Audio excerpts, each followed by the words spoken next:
Hello and welcome to episode 224 of the Nerds at Large Gaming Podcast. I'm one of your hosts, Darby Hallman. I'm Jeff Mayo. Jeff Mayo, best Kamehameha right now. What is the best Kamehameha? What was the best one? Yeah, what was the most hype one? The father-son one when Gohan kills Cell. Oh, shit. Okay, yeah, that's fair.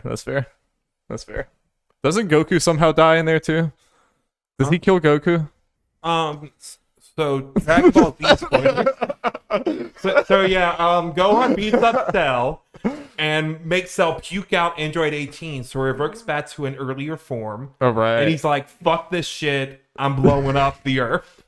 So he becomes a giant bomb. I did see that last night because after we got done playing Fortnite, the Alex posted that in chat. And the face that Cell makes is very funny. Yeah. So Goku's like, well, I guess I'll take him somewhere else. So he does. Yeah, it blows up someone else's planet, right? Yeah, that only has like 3 people on it.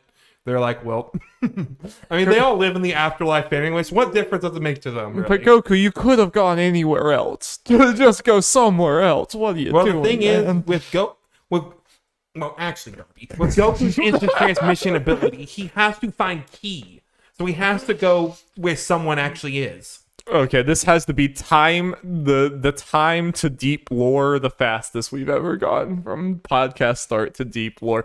This is a video game podcast, ladies and gentlemen. What do you probably couldn't figure that out, but it is, against all odds. We'll make this an anime podcast.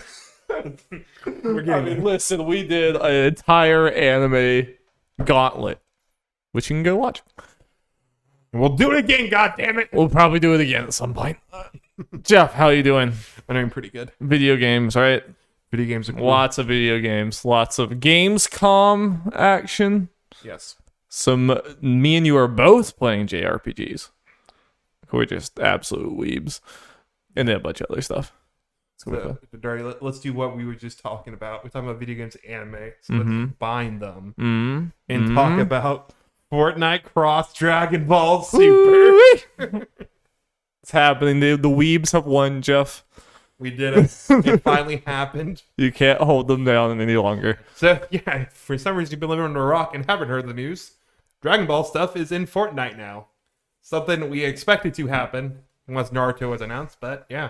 It took some time because they went all out for this. Yeah, about to say, it's not just in it like skins. It is like a whole ass mode, Kamehamehas, Nimbus Clouds, Kami House. Theaters.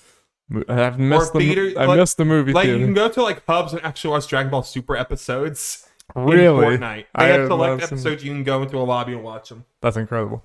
Nice. Yeah, so they went in there. Yeah, and I haven't done it yet. I don't know if you guys did, but yeah, you can go. I think there's a map. They did this with Naruto where you can go to like Capsule Corp and other places. I think like the World Tournament stage and stuff. I have not done that yet, so. Oh, that's cool, yeah. We don't have some time, so we should find some time to get Have they said when it ends? I think it's supposed to be 2 weeks, so that'd be this Tuesday. Yeah. We better get in there. I've only been able to play twice, but we did get 3 wins last night. Oh my.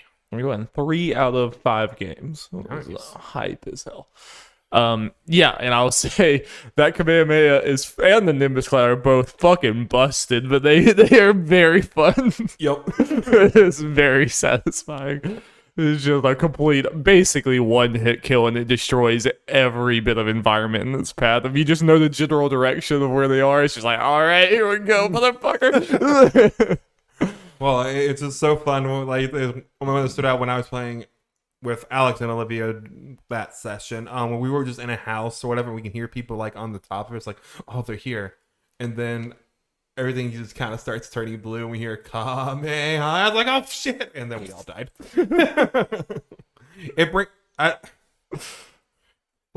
Darby in video games. Now, is there anything much scarier than hearing Kamehameha in Fortnite? Oh, I'm dying here.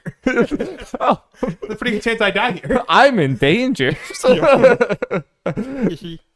No, that's amazing. I mean, I kind of appreciate like because I play Fortnite and League and Overwatch, and I want all these to be like very competitively sound and all this other stuff or whatever. I kind of appreciate that Fortnite's just a fun ass playground. You know, it's like, this is a busted ass broken thing. It's not gonna be here forever. Just go enjoy it. You know, just go have some fun. It's just, yeah, really, really, really fun. It's like, yeah, that's anytime like some people are coming at you or whatever, yeah, and you start hearing come and everyone just starts running away. Like, well, it's always an interesting thing when, yeah, especially later game, when you're facing against a squad, it's like, do they have it? Sorry, say that again. Oh, or it's like when going into battles against another squad, like kind of late game, gotta wonder, like, okay, do they have it? Yeah. Because if you do and they don't, like, okay, we kind of have an advantage here. But also, one of our wins, I killed someone and took theirs. Yeah. I didn't have it, and I took theirs, and then... Well, it's kind of also the interesting of it, which, you know, depending how you look at it, you might see as a negative, but you can buy them. That's the easiest way to do it, and a lot of times, yeah, other than killing someone who already had one. But they're pretty expensive, it feels like. But, I mean, I've only gone to Kame House, like, twice in all the times I've done it, and I've gotten one almost every round because there's enough capsules around the world. I feel like it's not that hard. Like, obviously you're gonna have some games where you probably don't get to it or whatever, but like I don't feel like, because I'm about to run out of money too, so I wanted to stop buying it there or whatever, and it's not that hard to get. It definitely became, okay, well, I was like, oh, okay, I'll buy both the Kamehameha and Nimbus. Like, oh, sorry, Nimbus, I need my big laser beam. Even the Nimbus is probably arguably more beneficial for you, but the Kamehameha is... Yeah. Come on, dude. Well, why would you choose Come on. showing the laser? But Nimbus is very fucking good too. Yeah. You can cover so much distance. No, I think this is super fun. I think this is kind of one of the first I think this is one of the first events of this scale that like we've been around for, because we weren't around for like the Thanos thing or whatever. This is like, at least, I mean, there's the Spider-Man things and the lightsabers, but this definitely feels like a little bigger than that, you know. Yeah, they definitely went all out with one. And obviously, you know, we got skins, we got Goku, we got Vegeta, Beerus, and Bulma, which are a little more surprising. Yes, but I love. Yeah, obviously. I bought a package, got that Goku and that Beerus. Yeah, I appreciate going Super Saiyan. I'm glad to see. I mean, I thought there was a chance that there was a with Goku not being in here, and just I feel like Dragon Ball. There's some other crossover things that Dragon Ball is not in, so I was like slightly worried there was like some rights type of thing, or the thing that again I would have thought would have hampered Fortnite from getting most of these is you shoot with real guns and stuff like that. Like, again, once upon a time, like in our childhood, even if this game was becoming popular like it is now or whatever, no way in hell half of these brands would have done it, just because we don't want our family-friendly image or whatever to be tarnished by the, you know, even if it doesn't make sense, they wouldn't have done it. Like, the NFL wouldn't have their players running around there with AK-47s. It's like, I think we've just gotten to a point where people recognize it's a game and it doesn't matter or whatever, but like, there's definitely once upon a time that wouldn't have happened. I agree with you generally. I think it helps. Obviously, like you were saying, yeah, things are just different now, but it at least helps, generally speaking, that you're not actually... It's a very cartoony game, and you're not like outright killing them. They're just kind of getting teleported away, yada yada yada, being sent out of the simulation. Yeah. So, but I think no, I agree with you. Yeah. I think that part definitely. All we'll take is just like one out of context screenshot on Fox News of you know, Patrick Mahomes holding a gun that came through. Patrick Mahomes shoots Ariana Grande. Yeah, but anyway, I think it's very, very fun. I mean, anyone should go check it out, whether you're a Dragon Ball fan or not, but especially if you are, I think it's very, very cool. I hope we get more things like this from... Yeah, I have to imagine, anime manga rights are weird, because we always talk about, you know, Alex and I do this too when we probably shouldn't talk about like Naruto's like, oh, it's Shonen Jumps. Like, unfortunately, the anime manga rights are much more complicated than that. And then the actual anime producers like Toei, which is usually the problem with Dragon Ball stuff, has to get involved. And if not the primary company you need to work with. Right. Especially when you get anime voices and all that kind of stuff. And that's fair. And yeah. But the optimistic view is I think Fortnite has more than proved that they have enough clout to get past a lot of the to make it. I think it's a lot easier for Fortnite than it is other crossover things because Fortnite can be like, look at how much money you're gonna make. Like, it's just such a obvious money making tool based off of its like crossover things that I just feel like they are so much more easier.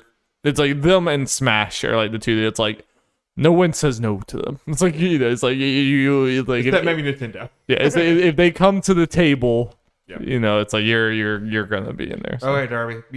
We kind of talked about this off camera, not on here, but I think it'd be fun. Keeping in mind that two of the most Dragon Ball is the most liked tweet from Fortnite with its announcement, and Naruto I think was the record holder before. So anime is very popular in Fortnite. Which anime is next? Ooh. It's hard, 'cause I think especially it just even though Fortnite is definitely very global or whatever, I still look at like what gets done here as kind of a Western focused thing in some ways. Yeah, I think until they prove otherwise, I'm still gonna like not that just whatever they do has to be popular in the West, even if it is popular everywhere.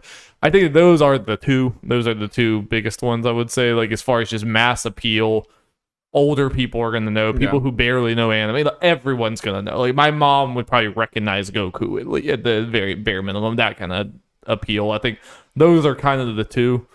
But I could see, even though I don't really believe that rumor leak thing with Attack on Titan before, I don't really believe that is true. But I could potentially see Attack on Titan being one for that. But I don't know. I don't have like an obvious, like immediate thing to jump to. Yeah, it's definitely hard to look at, and like, because I agree with you. Those are like the two. Those two are much bigger than Naruto and Dragon Ball. Are bigger than about any other thing. One Piece is possible. Yeah, it's definitely just feels like Western wise. It just doesn't have the mass like market saturation as much. But Darby, wait till the Netflix show. True. But I also could even see, like, as far as not like this big of an event, but just some skins or something, even like fucking Cowboy Bebop or something, like Spike's a skin. Like, I could see, you know, something like that happening. Yeah, kind of like, in mind that they don't necessarily need to go with big, especially as a Dragon Ball thing. I think it's stuff like Attack on Titan, especially once the final season comes around as a little cross promotion. Yeah. Could do it. Maybe. My Hero. But yeah. Demon Slayer. Put Spy Family people. Yeah. Put Anya in there with her. Anya with the AK-47. Yeah. No. Hype though. Very cool. Indeed. But Darby, how hype is Dragon Quest XI S Echoes of Elusive Age? Well, you know, just couldn't get enough of Akira Toriyama. You know, I finally decided to let Akira Toriyama into my heart. As everyone should, in one way or another. Yeah, it took me a while, but I finally got here. Yeah, this one was a surprise for sure. I've been around that video game mood that I get into often, where I'm just bouncing around to a lot of things, and it's like just getting a little nibble here, a little nibble there, but nothing's really sticking. And I had a while back, I had played the 10-hour Dragon Quest XI demo. And when it came time, I had to buy the game, and I ended up not, because I was enjoying it, but it wasn't like it was still set up. It was kind of slow at that time or whatever, so I didn't. I just decided, fuck it, I'm just gonna do it or whatever, because I just wanted something kind of like low impact and jolly and everything. So I picked it up and started playing again, and I have not stopped. I've just basically played every single day for multiple hours, and I've been kind of hooked, which was surprising. Ladies and gents, we got them. We did somehow. Yeah, Where's I don't know. Slime? Oh no. I don't even really. Yeah, no. This is blasphemy, Jeff. I'm sorry. Again, I can't exactly pinpoint like exactly what it's doing, because I mean it is very traditional. Though it is, even the story, everything is very traditional, but I also just feel like it is really, really well done. It's traditional. That's the thing, it's very traditional, but just the way it's put together and everything, it's just really well done. And for like people that have been fans of the series, like when I talked about when it initially came out, is, well, it was the first big console one since like 8. So for some people, it's like that kind of thing. It's, it's been a long time. Then yeah, obviously this is your first time really diving into a Dragon Quest game. Yeah, but it's like watching an old movie or something where like when I play it now, I see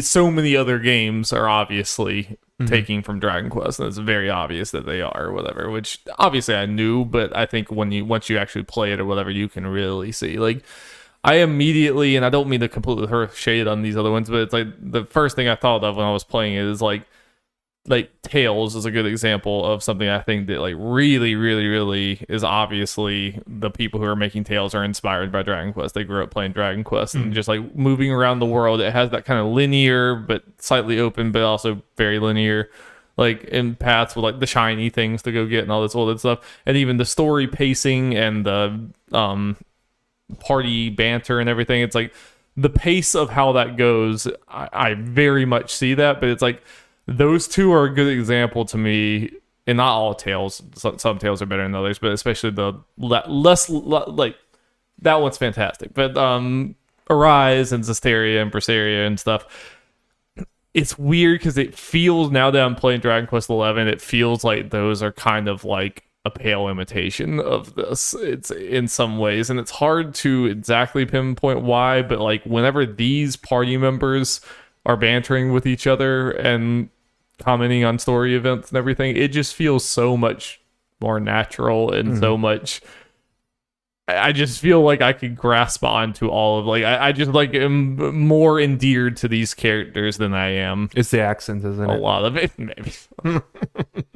I just feel like they just like, because the world is simple, but it's very endearing and very it's very inviting and everything. And it's like I feel like it's very traditional and slow, but it also doesn't waste your time nearly as much as I think some other JRPGs, at least just like when I'm navigating the world, Yeah, it's pretty straightforward. Yeah, especially like enter Conic mode, you might have to like grind a little more, which depending on your feeling on that might feel like slowing things down, but you're not playing on Shrine mode, so yeah, you can probably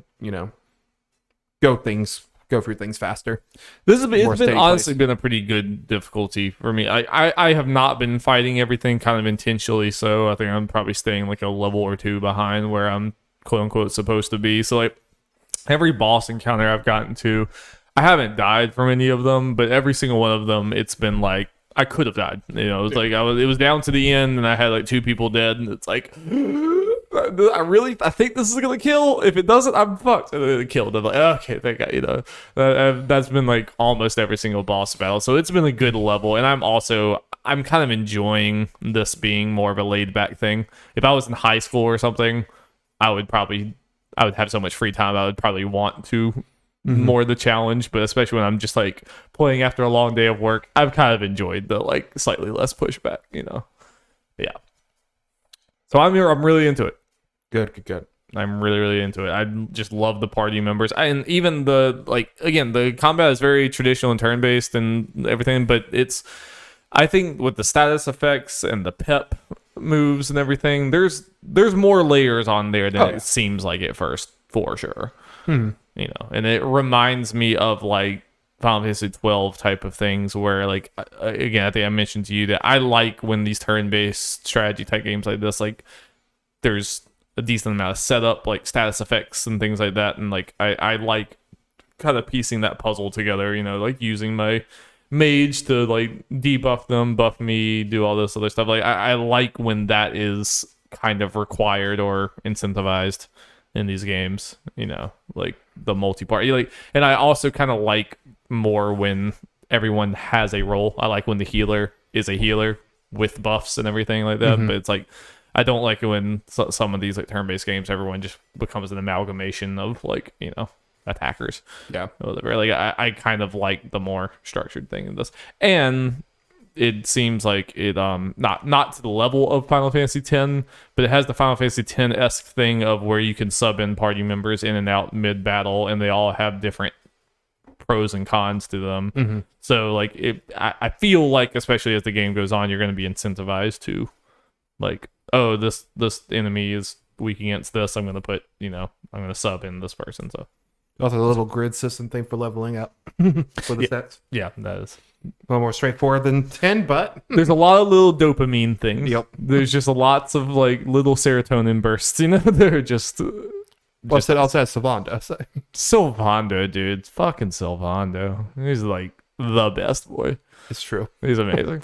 I love like literally the entire party. I absolutely love. Nice. They're all like, I'm completely endeared to all of them. As you should. But Sylvando is the best. This makes me very happy, Darby. I'm shocked. I'm really like shocked that I'm like this into it. I always knew that I would like it to some degree, but it's like, especially with how long it is, it's like, oh, do I want to get involved with all this? And like now I'm like, I'm sure I won't beat it in one go just because it's so long. I'm sure I'll take some break at some point or whatever. But like as of right now, I'm pretty like it's got me in the groove where like I'm sitting at work. It's like I just want to play Dragon Quest. I just want to be playing Dragon Quest. I don't want to do this podcast. I just want to be playing Dragon Quest. I'm just kidding. Wait. It's Josh. And there you go, Jeff. That's my gift to you. If I'm a Yay. Dragon Quest fan now. Let's go. Good. You can join in for the Dragon Quest 12 talks.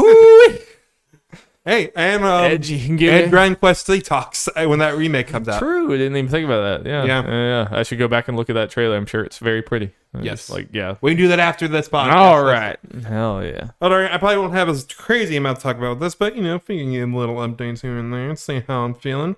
Xenoblade Chronicles 3, baby! Hooey! I am farther in. I like close to 50 hours, I think. About halfway. Maybe. might not be that far off. I'm in chapter 5 out of 7. Early chapter 5, but depends how long these chapters are. Yeah. I'm with side content. I mentioned to you, I'm at a point where I'm doing a lot of side content. Mm-hmm. Yeah, I've done a good bit of side content. I know I got a lot more to go.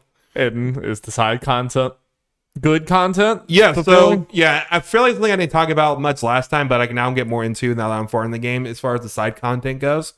I think overall it is much better than the previous two Nice. entries in the series.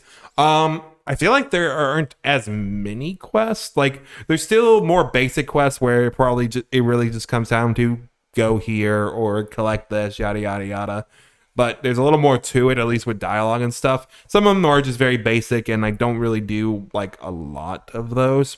But don't need to, because the game gives you more than enough experience where you don't really have to worry about it. And as I mentioned before, what's really nice about going ahead and just doing these side quests is any side quest or experience you get from discovering a location is kind of banked into your experience pool or whatever, and then you can use it to level up at your camp. So Right. that's just a very nice thing. It's like, okay, I feel like it's time for maybe let's level up here a little bit. It's like, oh, there we go. And yeah, I still have enough experience banked up to level my party up like 6 or 7 levels. Yeah. Nice. So I don't have to worry about that. But as far as the quest goes, I got to the point where I have gotten to Ascension Quest, which are, as you know, I mentioned last time, you get various party members. For your 7 party members throughout this, that you also get the class. The Ascension Quest are, well, they continue the each individual character's story, as well as once you finish it, instead of the class matching out at level 10, they max out at level 20 now. Oh wow. Yeah. So yeah, for to do the quest, what you need to do is get to whatever point in the story there first you're able to access it, and then get a character to level 10. I don't know if it has to be like the inheritor of the class, because after each hero quest, when you unlock the class, it said, hey, here's an inheritor from the main party that can use the class instantly. I level up those immediately anyway, so I don't know if it has to be those, but I know you at least have one at level 10. Okay. So you do those, and then yeah, what I really like about them is like, yeah, their stories and they're fully voiced and all that, which is nice. Yeah, it has seemed like there's a lot of things that I've seen you do more than I would have thought our voice had. And what's also nice about I've only completed 1 Ascension quest, but started 3 more, but can't go do them until I go at least a little farther in the story. But what I like about one of them that I've gotten to the point in the quest is it actually was like at some point the party mentioned another hero you met throughout your journeys. Like, oh yeah, they know. It's about growing crops. Like, oh yeah, Juniper knows all about growing crops. Her colony does. Like, that's a big thing her colony does. And like, oh, can we go see them? They're like, yeah. So it's two heroes that have nothing to do with each other meeting, and like that's fun. And they're talking in So voice. you think you only had that unlocked if you had both of them? Basically? So it's probably not going to do that too often because I know the character I did the Ascension quest for, like it was his quest. Mm-hmm. You can go the whole game without unlocking, I think. Mm-hmm. But Juniper, the character we went to meet, was part of the story. Oh, okay. So it will probably only really affect the ones that are story related. It's like, okay, well, fair. Yeah, gotcha. But it's still a cool thing that's what they're doing. And so far, they're really cool. Like, one of them I did was for one of the party members, her Ascension quest. And it had a pretty big lore dump thing in it. Like, something that you was kind of like implied. You're like, okay, I figured this. But there's like, yes, this is the way it works. Like, more than you would think from a side. Like this little yeah, side it's thing. like, oh, I would not get the confirmation for this probably if I did not do this quest. That's always a good feeling. Yeah. It's like Witcher 3, whatever, like where, something crazy. Yeah, you learn like this crazy thing and this side thing that was completely missable. These quests, the way they're laid out and what you actually do in them is like, Monolith Soft probably expected, hey, most of you are probably going to do these. Seek them out and do them. So we're all crazy. If you're playing this game, it's because you're hard in the paint. You're gonna come to like, so we're going to kind of go more all out compared to other side quests, and I really appreciate it. That's good. I mean, it seems from looking at it like the side content was definitely probably the lowest point of at least Chronicles 1. I haven't seen enough Chronicles 2 or whatever, just because there's just so much of it. You have Blade quests, which are kind of like this, but I don't think as good as the Hero and Ascension quests that I've been doing. The old ones just seemed like it seemed like there was a lot of disposable content that just like even the most avid Xenoblade fan, if you're like, be honest with me, were you having fun during those? It's like, probably not with some of them. I did very little of the side quest in one. Right. Yeah. And which is kind of honor because there probably were a couple of like gyms in there, but it's like, I'm not going to go to because there were like dozens of these and most of them were like, find these a certain amount of this item. Yeah. I'm like, I'm not doing this. Yeah, so that's good that they're like making them more consequential for sure. Yes. Have you still been enjoying the main plot and the everything? Yes, main plot been going cray. A lot of crazy shit going on. I have, like, what I love about Xenoblade games, I know a lot of stories have them, especially like JRPGs, but Xenoblade is like the best of when you get to an end of a chapter, you're going to have some big ass like revelation or something that will answer questions, but then create more. It's like, I want to know what's going on here. I have seen all the random tweets and stuff from people like, "Oh my god, just got to the end of the." There's a lot of those. Like, yeah, it's crazy. Right. I'm sure narrative of the year. I'm sure, right? Yeah. Can't think what. I don't think there's a whole lot of competition, but still. Yeah. Stanley Parable's good. Still, that's a different thing. That's going to be weird things to compare. Yeah. You're forgetting about Kirby though. That's right. He killed God, I think, or something. He kills a god in like every game. Yep. Awesome. Well, you got anything else? I don't think so. Off the top of my head, and as I said, we'll give more updates, and probably we'll have me yelling the plot to Darby. Spoilercast thing at the end. Have him sit there while I explain anime nonsense. Yeah. Yep. Oh wow, shit. And then they were all robots from hell. Oh, I will say one thing that's kind of story related, which is really cute. So skip ahead in the time codes if you want absolutely nothing. But I mentioned this to you before, but something I heard that is really fun and cute.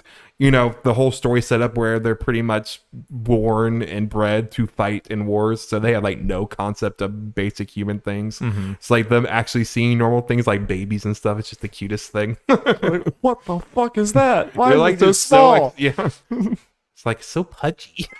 Yeah, that sounds like so cute. Sounds like a dumb those dumb story things that would never get old. This is them just discovered this. Yep. Be like, wait, what? There's always one of the like, okay, how much do they do know? And like, there've been a couple of them where like one of the characters like mentioned her father, and they just kind of talk for a second, and then one of them just asks, "What's a father?" Like, oh yeah, you would have no concept of family relations, huh? Well, I think that stuff's been, done very well too, and not. I feel like there was a way to make it more cringe and everything, or than it is in Xenoblade. I think they're doing it like really well. Where it's like more endearing. Yeah, it's more endearing, and the way they're laying out, it's like, what is that? They're just kind of nonchalantly like, wait, what is that? And the character's like, oh yeah, you. It's like, yeah, I think overall voice acting and just the way it's written so far is really well done with that kind of stuff. Nice. So Darby, you added this. Yep. Real quick. Wave Race 64, The best game on this list. I will take no further questions. Goaty. Step aside, Elden Ring. Elden who?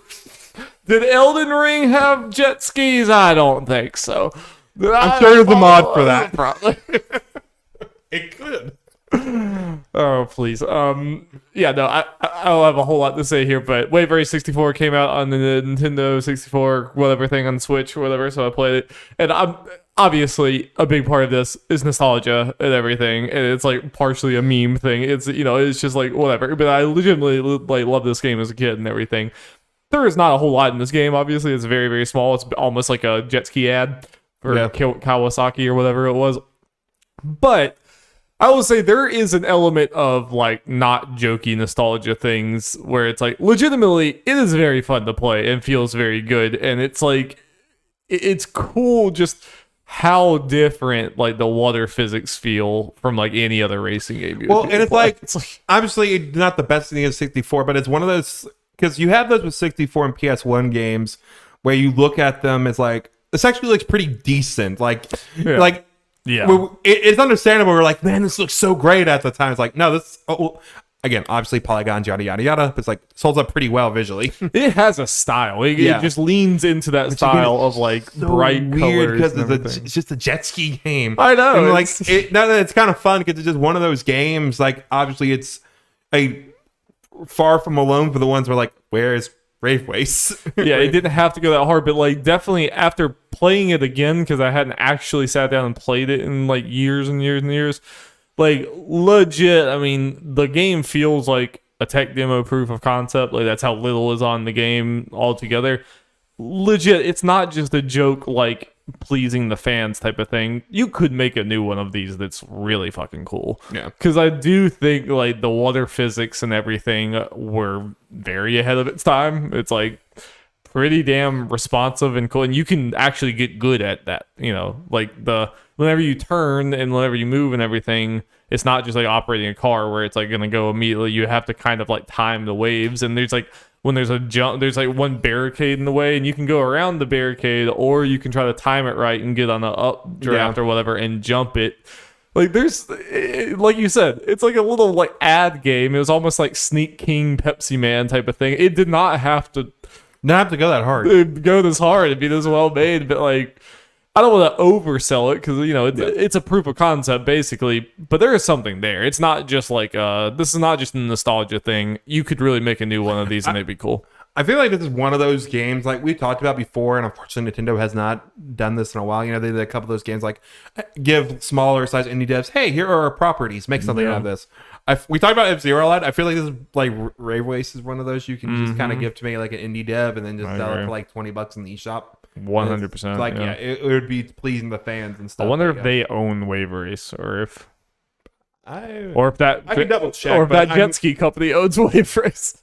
Yeah, we may not have like the same names because they literally even had the title. It says Wave Race 64 Kawasaki or whatever. It's like I think it was legitimately paid for. It probably was paid for by whatever that jet ski company.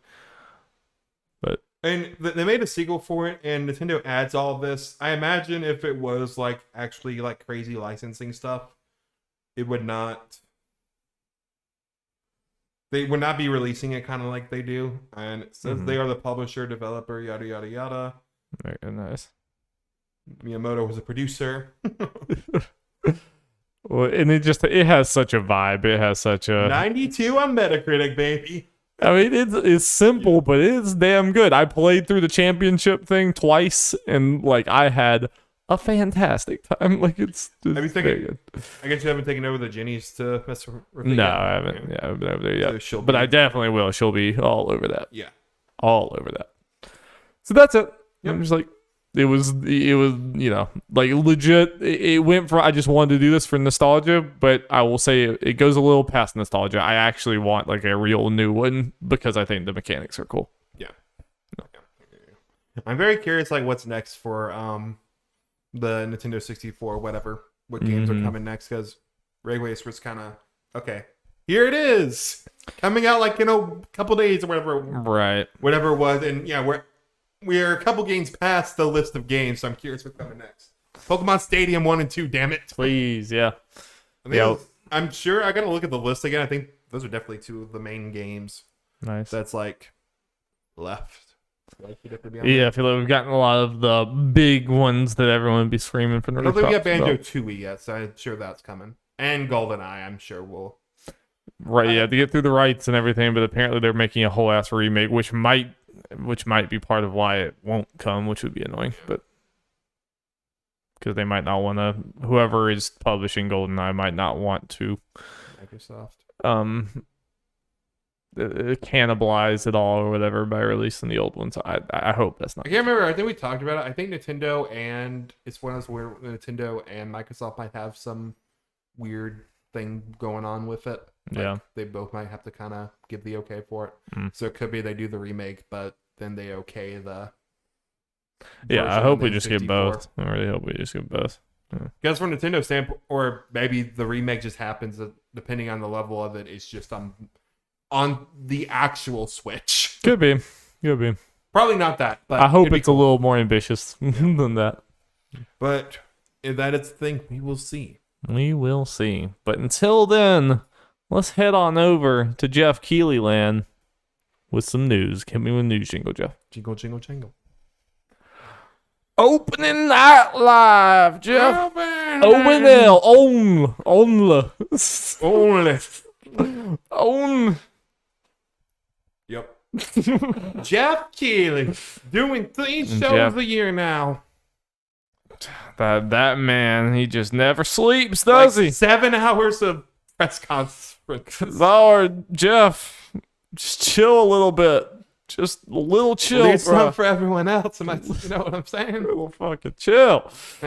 Well, you watched the full ass 2 hours of that I did. press conference. What were your overall thoughts of Mr. Keighley's efforts this I time? thought it was fine. I feel like my expectations for these things are more in check than a lot. Especially for this one, it should. I mean, yeah, I had very low expectations for this one. I mean, it's a Jeff Keighley show. I think obviously we can kind of have expectations at this point. The Game Awards are probably going to are the biggest out of the 3 of them.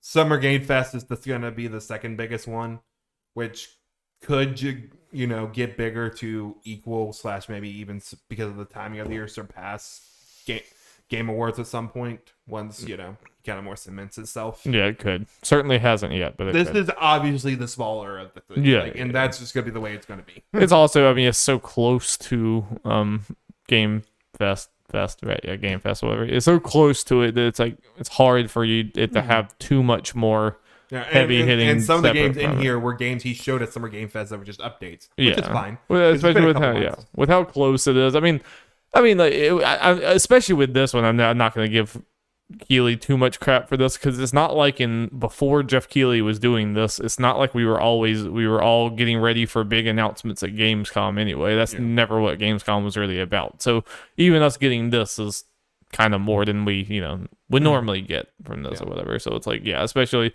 I will critique his Game Awards and Summer Game Fest showcases more obviously. Like just whenever I think it is kind of fun to sit here and talk about like the pacing of the press conference and how whatever and like I think there's a higher level of scrutiny for the other 2 shows, but this one's more just like fun. I still wish that he would just tone down the length of some of these shows though. I think this is something we talk about whenever these shows. I feel like what a lot of it's prevalent in most press conferences to a degree, but I think even more during Jeff shows is a lot of the, hey, here's a new game from a new studio. Here's a CG trailer. Yeah. And then it's like, what's the game? And then they might show like 5 seconds of footage at the end. Like, it's a nice looking CG trailer. Like, the Aliens one during Summer Game Fest is one that stands out where it's like, okay, cool Alien trailer. Like, oh, that's the game? A lot of people are out now. Like, the game could be anything. And he had a lot of these, and I don't have a lot of them on there because they honestly don't stand out, partly because of this, because they just show a fucking CG trailer that a lot of the stuff looks kind of generic. And the game could be really fun, and in the actual game/gameplay itself is what makes it stand out. But if you're just showing me a CG trailer, I may not get a lot out of it, and odds are I'm going to forget your game forever. Unless you're back in another Jeff show. Well, and that's obviously the game marketers should do a better job and recognize that that's just not the right time and way to show it and everything. But I will put that on Jeff because it's become a staple. You just expect a bunch of CG nonsense that's not gonna have any hold on anyone's brain in Jeff's shows. It's just it always happens at this point. And it's like a weird thing where I don't want to harp on Jeff too much about it, but yeah, it is a staple of a show just because a lot of these games, they're from smaller developers, and in a vacuum, applaud Jeff for always having a healthy amount of small developers / indie developers in his showcases. For sure. But it is unfortunate that the developers / marketers for those games, take the time like, okay, here's the fancy CG trailer with nothing. Yeah, I just wish that Jeff would catch these a year later. Be like, cool, keep talking to me, but let me know when you actually have something to show. We'll show you at next year's Opening Night Live. Like, I just wish that, you don't, like, save the things that you show this early for, like, we have the next FromSoft game or some shit like that. And it's like, okay, you can do a little teaser that doesn't really show the game. People are gonna lose their mind because it's a FromSoft game. It's like you gotta understand the levels there. Like I think generally like Wonder Woman during Game Awards last year. Big IP, All right, well, let's go down a curated list of games to talk about and things. Well, not all games. Curating Jeff's list. Yes. Everywhere. Everything all at once. Did you watch this segment? No. So I'm not 100% sure. Let me try to see if I can find it. It's this whole thing where, people can make experiences in this game. This game could be anything, and that kind of nonsense where it's a bunch of concept art. And then at the end, they showed like a little bit of footage of weird stuff, stuff that kind of clashed and everything. And then they showed at the very end a 5-second tease of some realistic looking guy's face and everything. They're like, Jeff interviewing the guy afterwards, like, whoa, I mean, we didn't expect that last couple seconds footage. Can you tell us much about it? Like, I'll tell you what I can, which is not much of anything. But the way they describe this makes it sound like an NFT game. Oh, Lord. So, but I'm not completely sure on that. Okay, apparently they did respond. Oh, wait. I'm seeing stuff about the blockchain in one of these headlines. Abort! Yeah, upcoming multi-world game. Developer responds to NFT crypto speculation following vague game thing. Blah, blah. Interesting.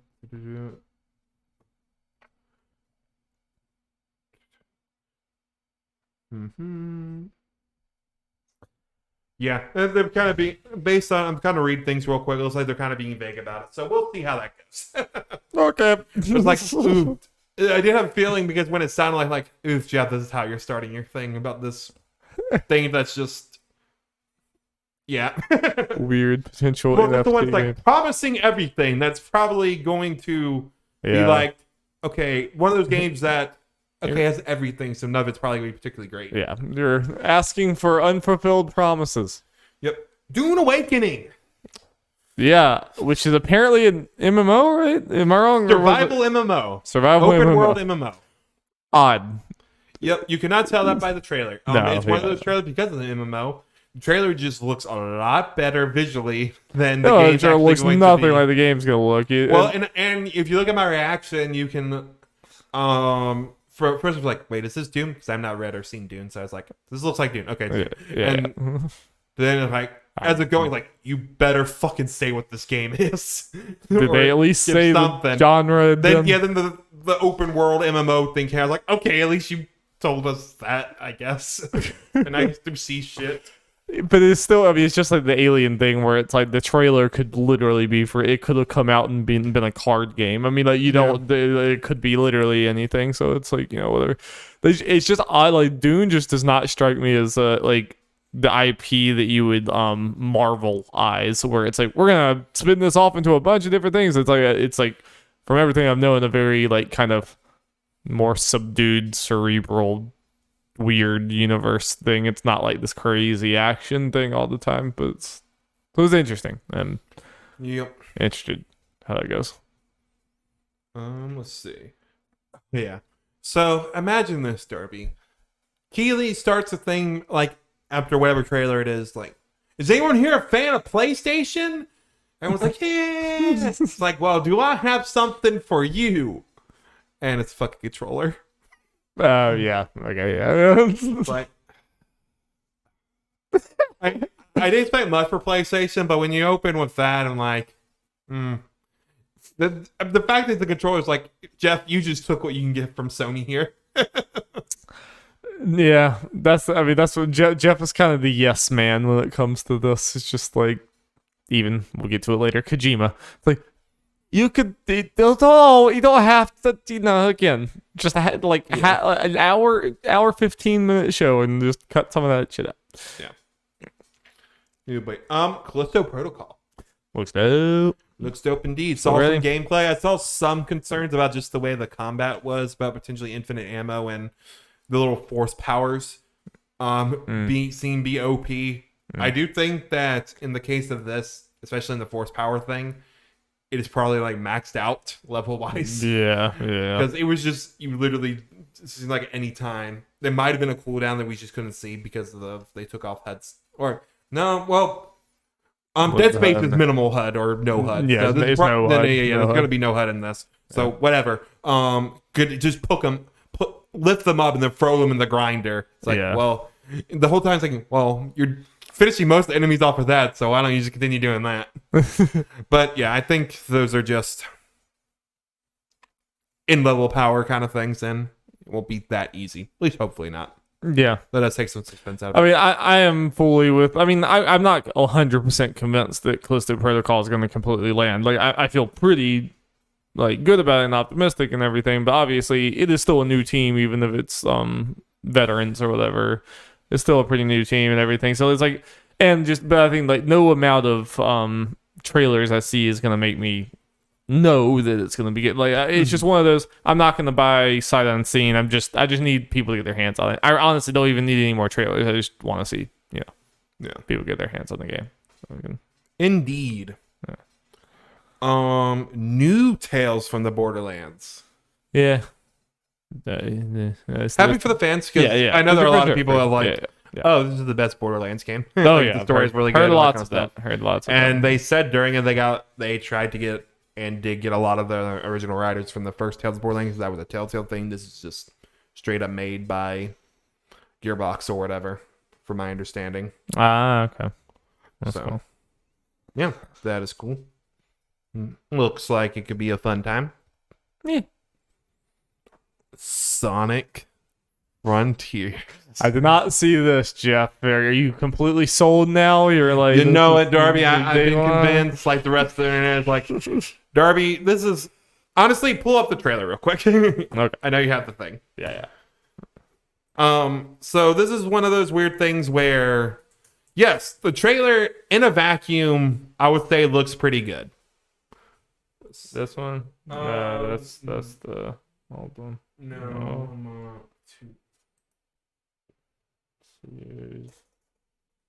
Game. That one, yeah. Okay. The story trailer. Oh shit. The Sonic's gritty backstory. Yep. The Sonic's parents get shot outside of a movie theater. And his parents, one of them is a hedge, like a bush or whatever, and the other one was a hog. And that's how hedgehogs are born. It is known. It is known. You can skip a little. So it looks very anime. Yep. This is kind of gameplay, yada yada. So it's like one of those weird things. I've seen a lot of people said they're trying to turn around on the game based on this trailer, and I'm going to be honest. Like, I do agree. In a vacuum, if you just saw this, I can understand being hyped. But we've seen all that other stuff. This is a cut trailer. Right. It was not just environments and everything. Like the model, like I said, looked like a fucking stiff Dreams model, and just, it did not look. The game itself did not look fun. I do think they didn't do themselves any favors by not showing any of these settings and stuff at all until now. Yeah. Because I do think it helps for sure.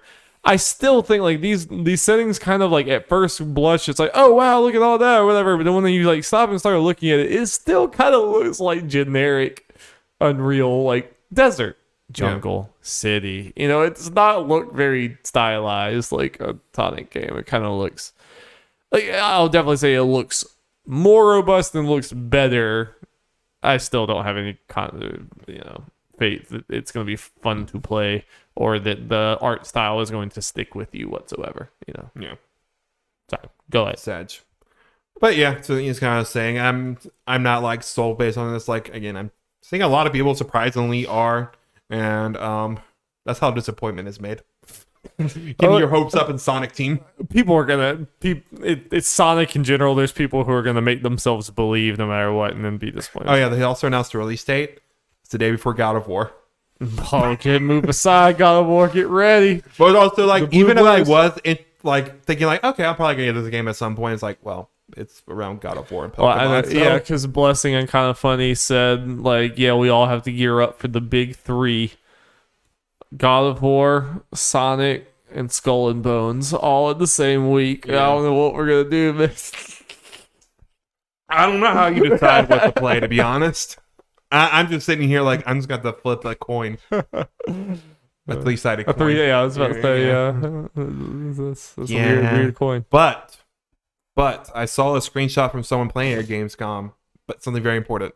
Big the Cat's in the game and teaches Sonic how to fish. Big in. Yes. Confirmed. Lock it in. This is the year of Big the Cat. In Frontiers and in the Netflix show. And in our hearts. Always in our hearts. Now, will he be confirmed for the movie? Yeah. Well, that's the one, isn't it? Oh, wait. Actually, let me look at something real quick. Is Amy going to be in the next one? Or the Knuckles show?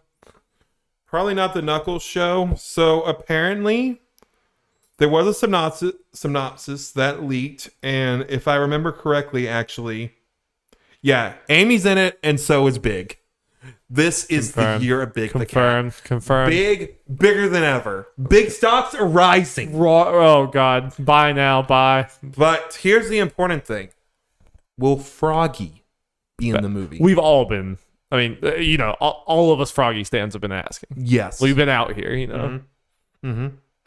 In their big crocodile, man. Yeah, Vector. Yeah, put him in there too. He's probably gonna be in the. People are thinking, because he's part of Team Chaotix, which is like a detective agency, that they're gonna be in the Knuckles show. Just put Keanu Reeves in, like not as a character, like just as Keanu Reeves. Yeah. Just insert Keanu Reeves into the Sonic universe. But he also just has Sonic's powers. Just oh yeah. Yeah. But he is just Keanu Reeves. Like in the twist at the end, they're always talking about Shadow being the ultimate life form. That's actually Keanu Reeves. Oh the yeah, ultimate life form. Yeah. That's the twist. Yeah. Keanu Reeves voicing Shadow would actually be pretty fucking good. Yeah. I'm excited to see who they get the voice shadow. I know. Because Idris Elba was so out of left field, but it was so good. So That's high stakes casting. Yeah. Yeah, you better be edgy enough. Oh, loud. yeah, the synopsis, if it's true, says it's got Metal Sonic, Amy, and Big. I'm in. Let's go. Under the waves. Under the sea. Under the sea. This is the Chinese studio samurai type thing? Or am I thinking No. that was the wind. Something like that. Where wins? This is a new Quantic Dreams game. Oh, I did not see this. It looks more exploration based because you're like, they show one guy under the sea in a sub.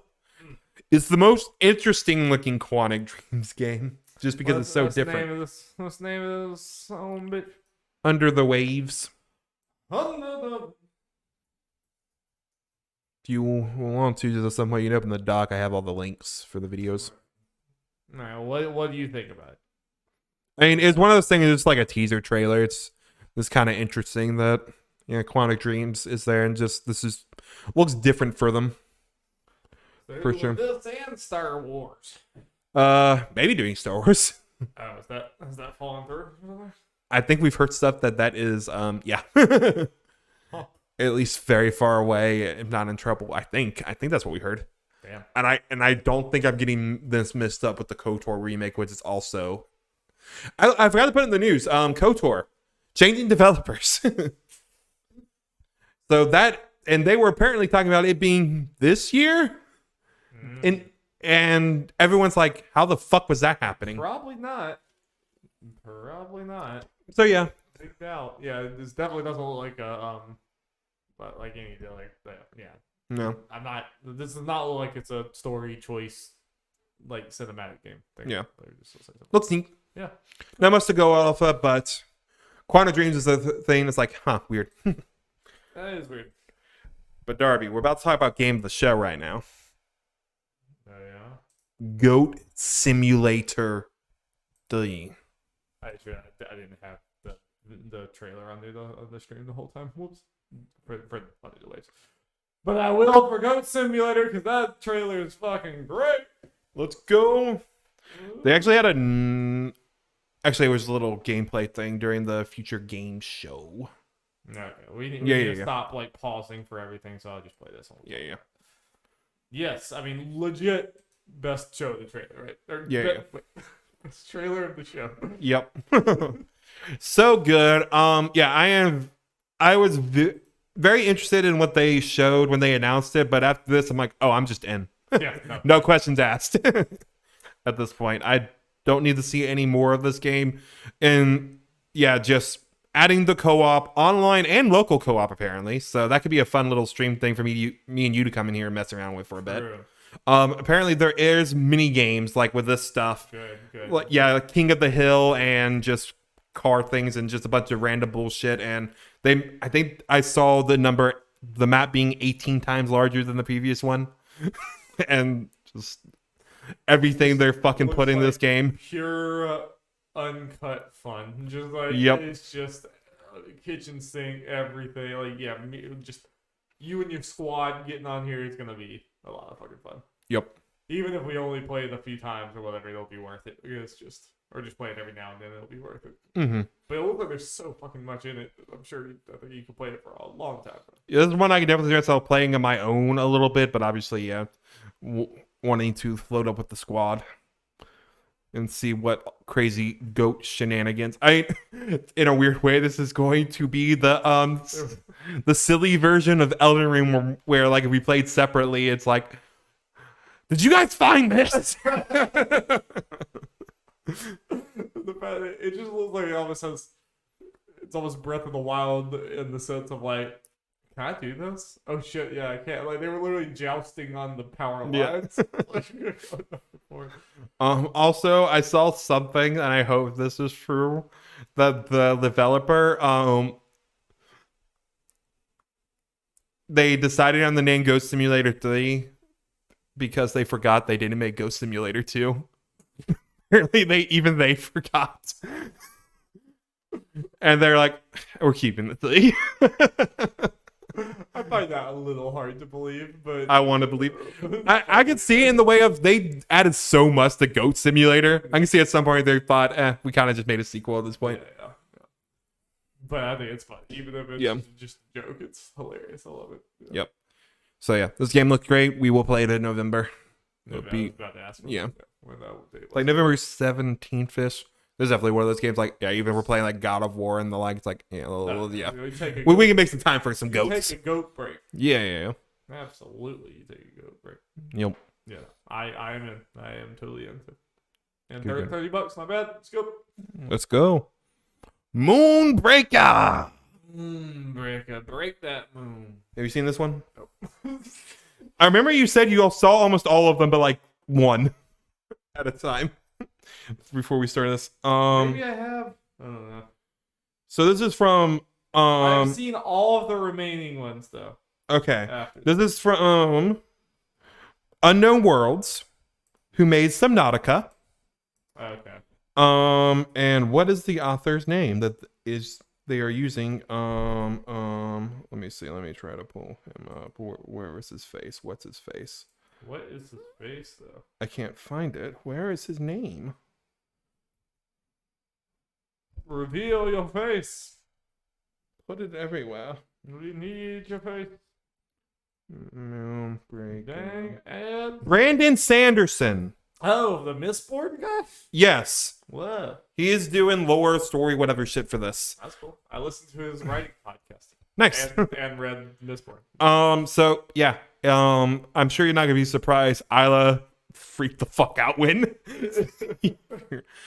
So this is a weird figure game. I'm into it. Let's go. And I think it's when did it say it was going into early access? I think it. Yeah, it's a strategy game going to early access. I think September 29th on Steam. And yeah, they show off in this you can completely paint your figures like they're actual So little is this, figures. Like, are you like making or potentially like making a campaign or something, running through things with other people, or is it just a complete strategy game thing? I think it's mainly a strategy thing. So part of the thing about Sanderson being on there, I'm kind of confused about. Obviously, he's like, I guess it could be like a general lore, and they make characters based off of it, kind of thing, and maps and stuff. But it looks neat. I am intrigued. It looks pretty. It looks weird. It's a weird looking game, though. I'm into it. Yeah, I don't 100% know if it will be my jam, but I know it will be other people's. That's cool. Yeah. That's wild. Yeah, so basically This is like simulating the tabletop figure type thing. And it's one of the things like, okay, the developers of Subnautica made it. I haven't played it, but I know that game's really good. People love that game. It's like, it looks like a completely different direction. Like, okay, I think this is one of those games, like, if it's fun, it will have that audience. Oh yeah. This is for a lot of people. It could be me too, but it is definitely for some other people. Yeah. There's definitely one of the more intriguing, just generally speaking, announcements. I agree. Yeah, I like that. All right, like I said, I have seen everything else. I'm sorry. Okay. Lies of P. Woo! Pinocchio Kyokyo. For a damn Pinocchio game, this looks pretty lit. Yeah. I remember when this was announced, we talked about it on the podcast, and you were just very confused when I brought it. Like, what is this? And we were like, okay, this could be cool. Concept of it is very cool, but there are still questions. I mean, there are questions then, there are questions now.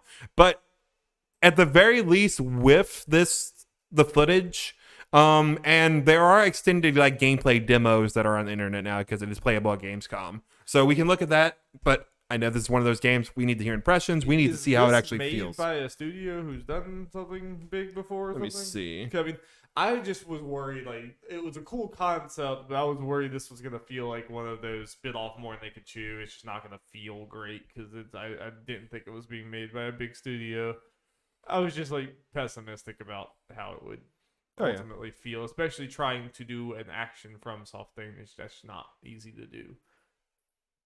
But it's like, it's straight up in so many areas just like looks like Bloodborne, which is wild.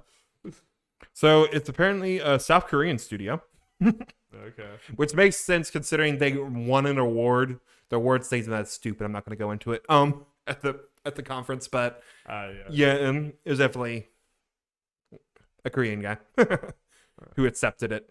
But yeah, I mean, it's another one of those. Yeah, you're not gonna fully know until people get their hands on it. But it was a very well-made trailer, very good trailer, and they actually showed gameplay, and the gameplay was arguably the most cool-looking part of it. You know, it's like, and it does look very FromSoft, which I'm glad that they're not like shying away from that. It's like, no, we're just straight up doing this.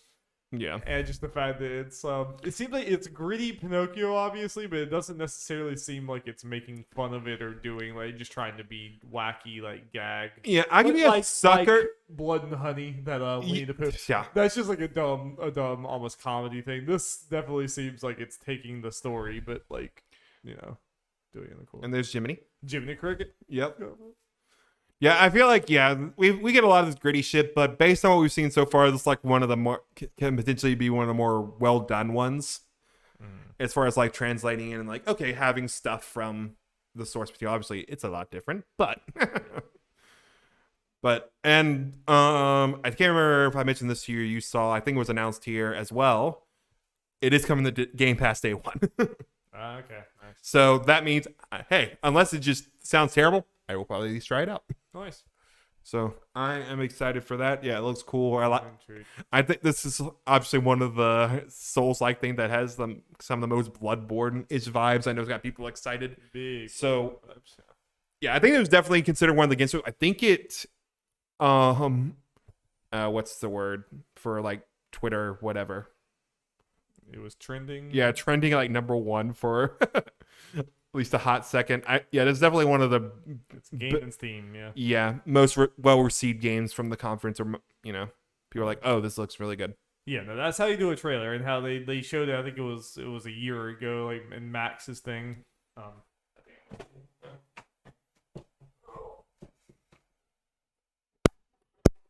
I think What? the live thing in the top right, starting at less than a minute. Okay, well, I'm recording it anyway, so it's fine. It probably just dropped for a second. Gotcha.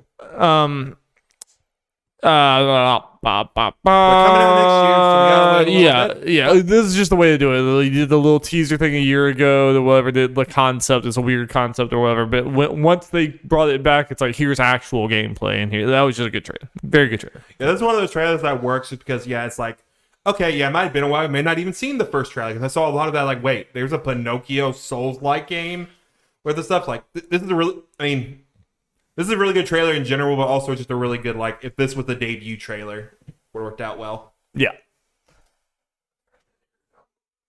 All right.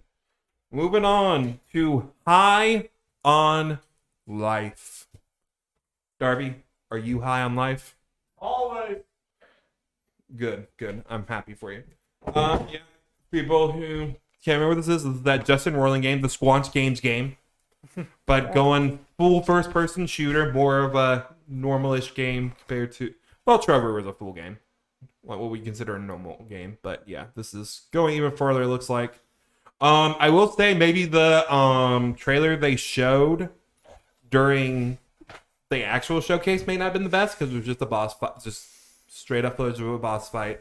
It was a fine boss fight, but they even said it looked like it, which is, I guess, good, but it said it even during the dialogue. Wow, we have our first boss fight together, huh? It's like, okay, this is the first boss. Gotcha. It's like, it looked fine, but just maybe a kind of little basic, nothing too crazy, which might turn some people off from a gameplay perspective. But I have watched a lot of... You clicked on it a little earlier, a 25-minute gameplay thing. I kind of scrolled through that, so I was like, oh, this looks makes it look a lot better and / more interesting because the world just looks a lot more interesting. It's like there's more stuff to interact with and everything. It's like this might be a more story-focused game than you might have expected. Yeah. So I'm into it. Yeah, I'm excited. It also got delayed to December from like October or whatever. Probably a better time anyway. Yeah. Also on Game Pass. All right, let's try to move through the rest of these kind of quick. We have a lot more to go, and we're already an hour and 10 minutes in. just a story trailer or villain trailer showing off Harley Quinn, Clayface. Oh yeah, yeah. There's nothing to I think this game is going to be any better than I did before. No, I mean, whenever this game's not showing gameplay, it looks the best because like the story could still be good. I mean, the story still be good and fun and all that. Yeah, I mean, like there's reasons to even be skeptical about that with the multiplayer and everything else. But I mean, the story could be good. I just have zero faith in the gameplay because I've seen enough of that, or whatever. So I am hard out, but I could see how some other people, even if the gameplay's poop, might still enjoy it for the story. Yeah. And you might be one of them. Who knows? I might be. We will see. Definitely not getting a day one. Where winds meet. This was Samurai game thing. Yes, right? It's Chinese Ghost of Tsushima. Basically.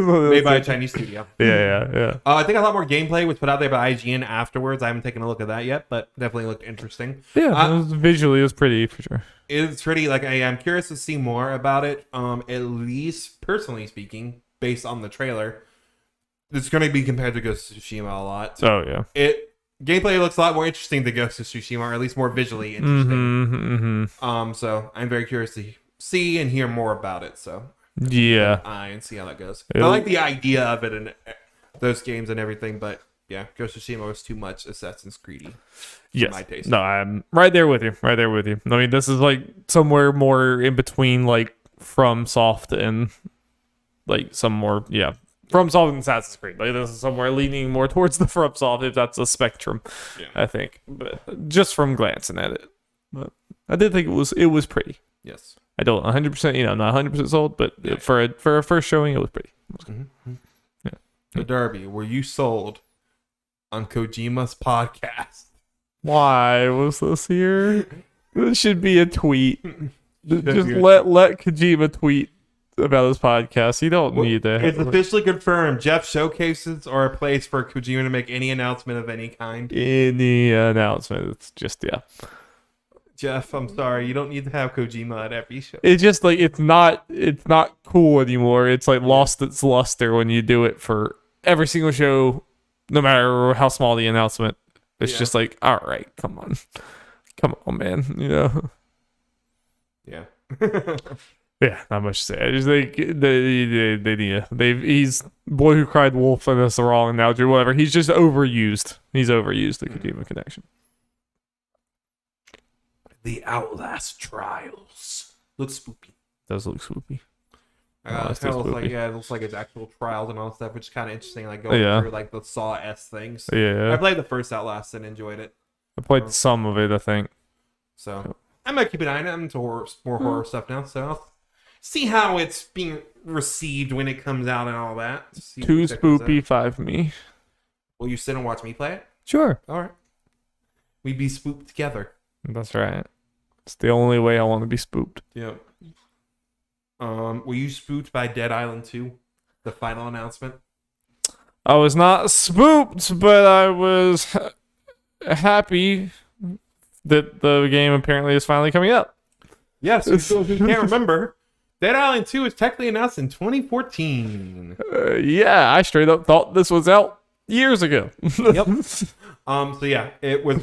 They said straight up it was pretty much restarted 4 years ago, and this team has been working on it since then. So it's had this iteration of the game has had a normal dev cycle. Right, which like with it coming back after that long, I would have thought they would look kind of old and everything, but because of that, like no, it looks very modern and new and good. And I want to give credit to the marketing whatever who decided. Like I think this was the perfect way to re-debut this game. Having your CG trailer and everything and stuff to just kind of call back to and just so people okay, this is the vibe of Dead Island because it's been a bit.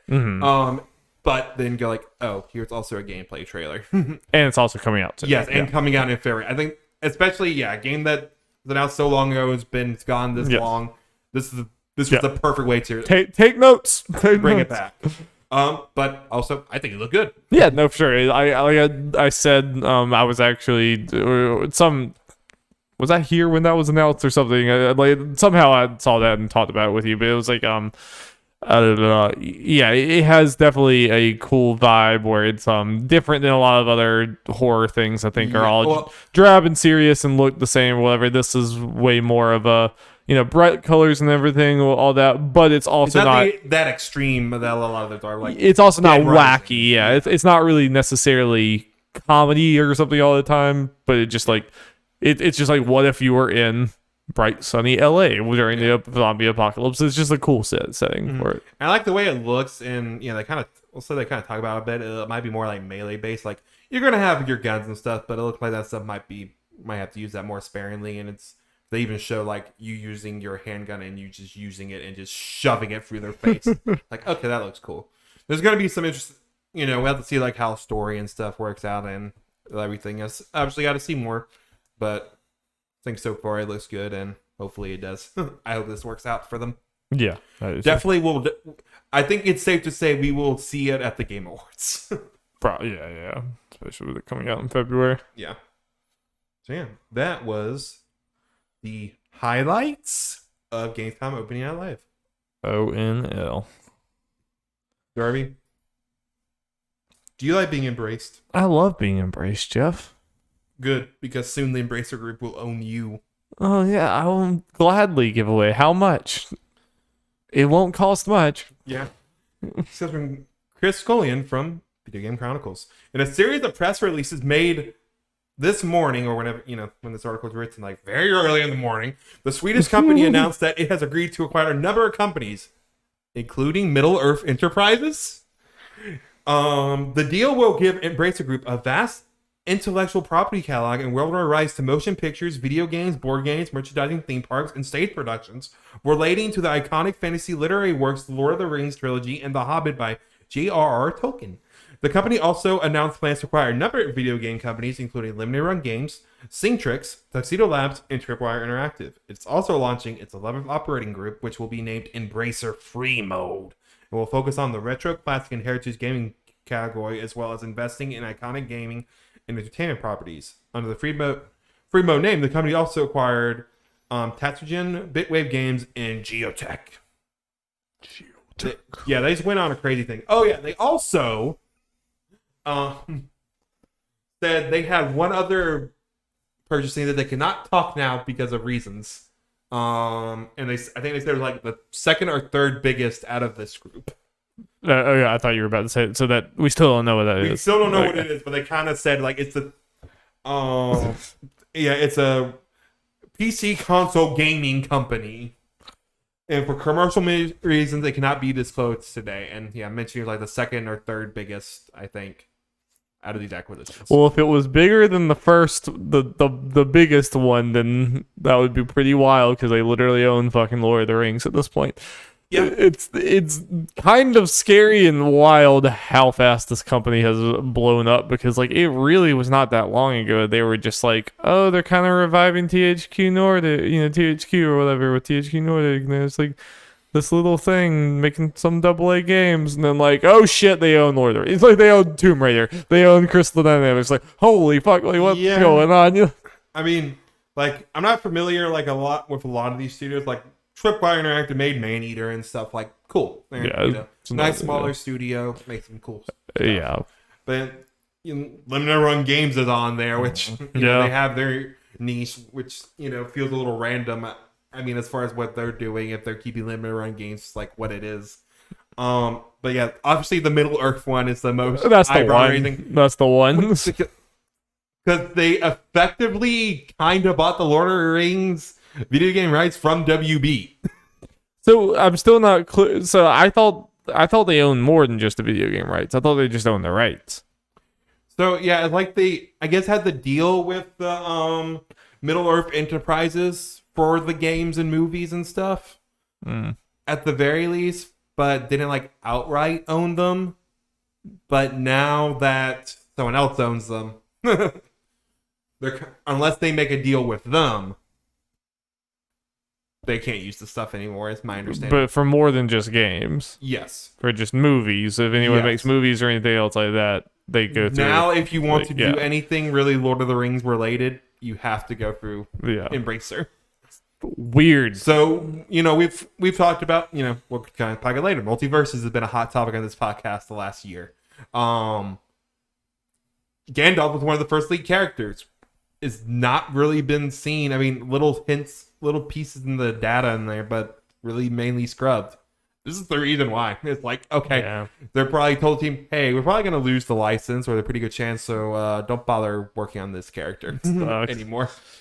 Yeah, and I mean, you're just seeing this more and more in the video game industry and every industry. I think this ends up happening. It's just like kind of once a company starts swallowing things up and expanding, it's kind of easy for them to just keep doing that because it's like their net worth and everything's just growing.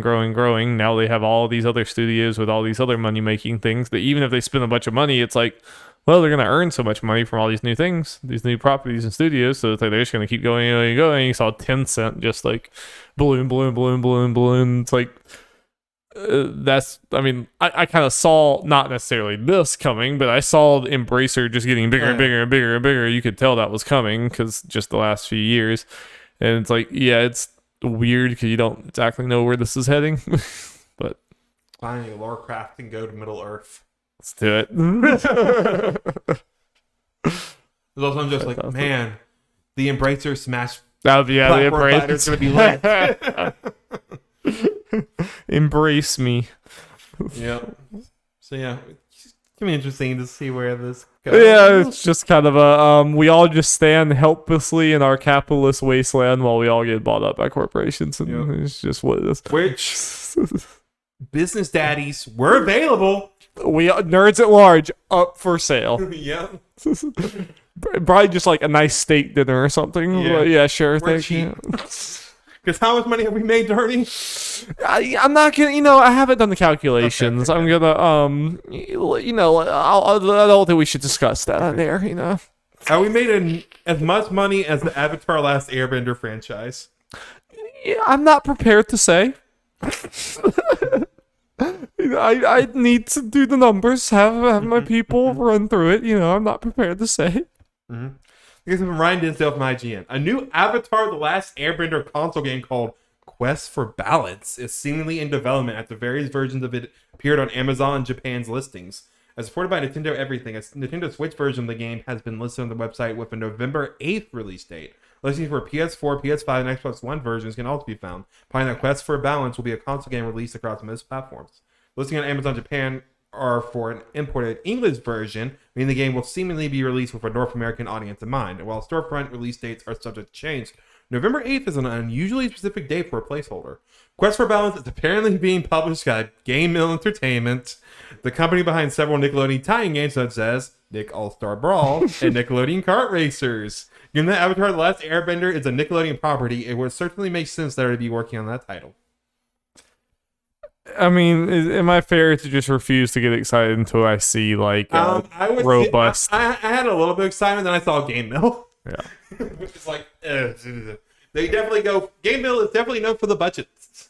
They're nice, tiny budget. Until I see otherwise, I'm just gonna expect it to be a very minimalist. Like it's either gonna be a very low scope or it's gonna try to have a bigger scope and fail to hit it because the budget. Yeah. Especially in a way, since it apparently coming out in November, but we have not seen it yet. Yeah, that's kind of one of those things, especially with the licensing. It's like, okay, this is not going to be and I don't think that's let's have a small marketing window for the hype. Let's have a small marketing window so we can pay as little money as possible. Yeah, we're just gonna wait until really late and put one trailer out, and that's all the marketing you get. Why can't I just have nice things? Yeah. I think you need Nintendo or Nickelodeon has just not been convinced to spend money on games. They've just obviously not been convinced that it's an area to spend money in. Took a fighting game, like getting a little bit of buzz for them to add fucking voice acting to their fucking games. Yeah. Blah. But, maybe this game could be decent. Who knows? Maybe it can lead to other things. I don't know. I want to believe in. It's not impossible. Yeah. I refuse to have any bit of hype. Yep. We don't know who the developer actually is. We just know it's published by Game Mill, which probably means, it does not have a budget. Yeah. I won't blame the developer. They probably won't have pennies to work with. Shame. So, speaking of not blaming the developers for anything they have going on, toys for Bob. You like Bob, don't you? Bob's all right. Okay. You know, Well, Bob loves you. he said a few things. But he told me he loves you. He got like really into Scientology though. It was a little hard to be around Bob. Okay. But non-Scientologists, at least I would hope so. Tom Ivan from Video Game Chronicles writes, on Tuesday, the Activision studio tweeted an image which view below showing off 17 games as developed and teasing a mysterious 18 title in relation to Toys for Bob. Toys for Bob is perhaps best known as the creator of the Skylanders series. It's most recently developed 2020's Crash Bandicoot 4 It's About Time and 2018 Spyro's 3D trilogy. What's very important about this mystery 18th game is, well, we've been told they kind of ripped out, fired people, and then assimilated them into like Call of Duty teams. Yeah. But yeah, this tweet is showing they apparently working on something. Because specifically, like, it's a list of games Toys for Bob has made. It's not like counting them working on Call of Duty and Overwatch and shit. It's a Call of Duty dress-up game with all the Call of Duty skins that they made. No, but apparently they might be being unleashed from their prison. Please. Crash 4 is so good. Yeah. I mean, that's good. That wasn't a super long imprisonment if that was. It's like they got out fairly quickly. See, the problem is, though, maybe Phil was like, unleash the Bob. The problem, they can't do that yet. So this means this is not a Banjo game. Yeah, probably not. What's the point? They're just practicing for that Banjo. That's what I hope for, because I want it, and I like my friends like Megan being happy. What if there's a new Spyro game? Yeah, Crash got one this time. Unleash the Dragon. I mean, I think that's a fair likelihood because Crash is on the same trajectory of like, here's the remastered collection, here's the new thing. It would not surprise me. And it's been a minute since the last actual Spyro games. We don't count Skylanders. Pokemon. Sorry, we got a competitive trailer because me and you, competitive gamers. Oh, fuck yeah, dude. Especially Pokemon. You're a Pokemon master. I mean, undefeated. Undefeated, that's right. Never actually lost a game of Pokemans. That is correct. Please ignore all of the Pokemon Stadium battles that I probably like never beat you in. Oh, yeah, that's true. Yeah, you're a loser. Yeah. Oh, thanks, Jeff. Thanks. You're welcome. Okay, so we got a trailer showing off, well, focusing on some competitive play. But first, let's talk about that brand new Pokemon. Ooh-wee. Lizard Man. Cyclizar. Yeah, I'll bring it up a picture on my laptop so you can get a better look at it. Hey, a lizard boy. Yep, and what's something very important. And I imagine he's going to become a motorcycle, because Cyclizar, maybe. They have a tire theme going on. No, this Pokemon's obviously related to the legendary box legendaries. Wonder what that means, though. So, Darby, let's get into some Pokemon leaks, which I have not really talked about. I forgot that you know everything in the entire fucking game at this point, brother. I know a lot, yes. Jeff has written part of the walkthrough. He's like, he knows what path to go down to get the chests. I'm not even gonna be able to say that. Oh, look, there's a shiny. He's gonna be like, yeah, I know. Like I knew it was there. Already going there. So yeah, spoilers for a Pokemon game. I don't know. Timestamps. We've seen based on the designs of the box legendaries and the professors, there's a future past theme, and they are going to be using this for Pokemon. It's apparently going to be past and future versions of certain Pokemon, and it's safe to assume that the two box legendaries are going to be the past future version of this Pokemon. So has there ever been like prior like smaller evolutions or whatever of the main ones? I thought they were always just what they were. In Sun and Moon, Cosmog was a little like space dust cloud looking thing that could evolve into either of the two legendaries. Oh, okay, cool. I didn't know they did that. So and also they showed in the some screenshots. Might scroll down and it might show them. Yeah. So people ride this like a motorcycle as well. So I'm very So so when the people were mad about him not using his tire, he used to, but he's over that shit now. He's like, fuck that tire. I can run faster. So potentially, what happens is like early in the game, you get this guy to ride around in, but then at some point it changes into either the box legendaries, depending on which game you got. Oh, okay. I was just assuming this was the past guy. No. Like, The past guy is the red one, the one that runs on his legs. Yeah, this is going to be the present one. Oh yeah, I guess it's snake-like, isn't Yeah. it? Isn't it? Yep. But Darby, let's get into them sweet new competitive shit. And we do our Nuzlocke, so we can. That we do. You can react and think how this could affect our Nuzlocks. Okay. Strategies, because this is all stuff we can use. So Kleizar has a new move called Shed Tail, which it pretty much makes a substitute of itself that takes the hit. It does take a little bit of damage, but much reduced damage, and then it switches out to a new Pokemon. Substitute is a move that pretty much kind of does at least the first part of that move, where it has something take the hit for it, like the little doll, like in Smash Greninja does its counter and the little Poké Doll thing appears. Yeah. It's that. Okay. That shows up and takes the hit. But this is an expanded version of that move where it switches in a new Pokemon. Sounds useful for sure. Yes. Very useful. Yes. If you know it's about to use a big move. Yep. And we got a couple of new Hell items, which again we can use for a Nuzlocke. Yeah. And I'm sure at least know enough to know how these can be big. Mirror Herb, it copies opposing Pokemon stat increases. So there are in times when Pokemon were raising their attacks against us. If you hold an item, you get it as well. The boost as well. It's just always? Yes. Yeah, that sounds kind of OP. No one can ever stat boost you, like, out stat boost you. But only one Pokemon can hold it. Yeah. So, loaded dice for like multi-hit moves like Bullet Seed, which our old friend Trico Gets used to have. It could hit 2 to 5 times. Yeah. This item called loaded dice means it's more likely to hit the upper. They're more likely to hit, so you'll get 5 more often. That is also pretty useful. Yes, and Covert Cloak allows the user to ignore the additional effects of moves, like flinching. We like moves like Bite, where we hit it and they flinch. Yeah. This item would mean you would not get flinched. That's cool. Yeah. Yeah. I like that, yeah. And the most important thing, Darby, which I know you will immediately be able to be like, oh yeah, this kind of changes shit, is I'm not sure I'm going to be terrible at pronouncing this.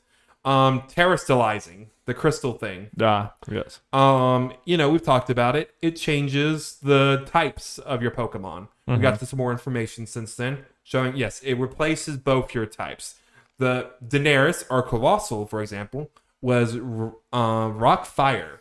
Which means it was 4 times effective against water. So what they did in the trailer was show Colossal terrestrializing to a water type. So instead of 4 times effective, it is half damage. Right, yeah. Which is huge. But so also, it becomes just pure water at that point? Yes. Gotcha. But it was also important for like Colossal, which is cool and adds to strategy, is it has an ability, I think it's called like Steam Engine, where when it hits by a water move, its speed increases. We did not see it that much because I'm not putting that thing out against a water water Pokemon in a Nuzlocke. So yeah, it takes a lot less damage and it just gets faster. So that's just an example of like a strategy for this and just an interesting thing for this. Because the Pokemon basically keeps whatever its passives like that were already anyway. Yeah, I think that's a cool gimmick. I think that's a cool gimmick that's like it's more strategic. Crazy for competitive. That's what, for competitive, it seems like it could be breaking. Legitimately, like I can't imagine how out of all the like generation gimmicks like Mega Evolution and Gigantamax and stuff, how this is not like the craziest one. Yeah, because you don't know what it's going to do. Yeah, like I think you can see it terrestrializing, but you don't know what type it's going to turn into. I think it's infinitely cooler than Dynamax. I got to be honest. I mean, Dynamax was just more of the visual change, but Yeah. gameplay wise, it's like, okay, it hits big, but you also Dynamax, so then it kind of cancels out, and you're basically just playing a normal Pokemon game. You know, it's like, I think this is way more fun than that, personally. Yeah. You know, And part of the leaks, apparently, which I don't think this is as confirmed, which is cool. Apparently, all the gym leaders their ace Pokemon, normally, obviously, like, let's say the ice gym leader, you know, you would expect to be an ice type. Apparently, the ace is going to not be an ice type, but it's just a Pokemon that terrestrializes to an ice type. Which could be cool, depending how they do that kind of stuff. Interesting. But also something very important, which makes it very interesting, is they also announced a new move called Terra Blast, which automatically changes to the type that changes to your terrestrialized type. So if, for like Colossal, when it did Terra Blast, it's a water type attack. Mm-hmm. So it's just a move. It's just effectively so you always have a stab move for when you're terrestrialized. You know what I'm saying? No, I mean, so you know, like when like Bradford or Rillaboom, yeah, like you just grass attacks, and his grass attack is more powerful because it's a grass type. yeah. So like, So, I mean, so like when sometimes when you because you could terrestrialize to any type, that Pokemon may not naturally learn a move that's that type. okay, so they don't. This is just automatically a move that will be that type, so you always have a stab. Gotcha. I just assumed that their grass moves became water moves at that point. So okay, so basically you're probably going to be using this move because you're probably switching to that type to be that type. Yeah. Okay. No, it's just a nice thing to have. That's like, okay, yep, you're good. You don't have to worry about that. I was just confused because I just thought the attacks would change to that one automatically because otherwise it'd be like, yeah, if you didn't have that, then that would be a lot worse probably. Yep. But that's cool. Yeah.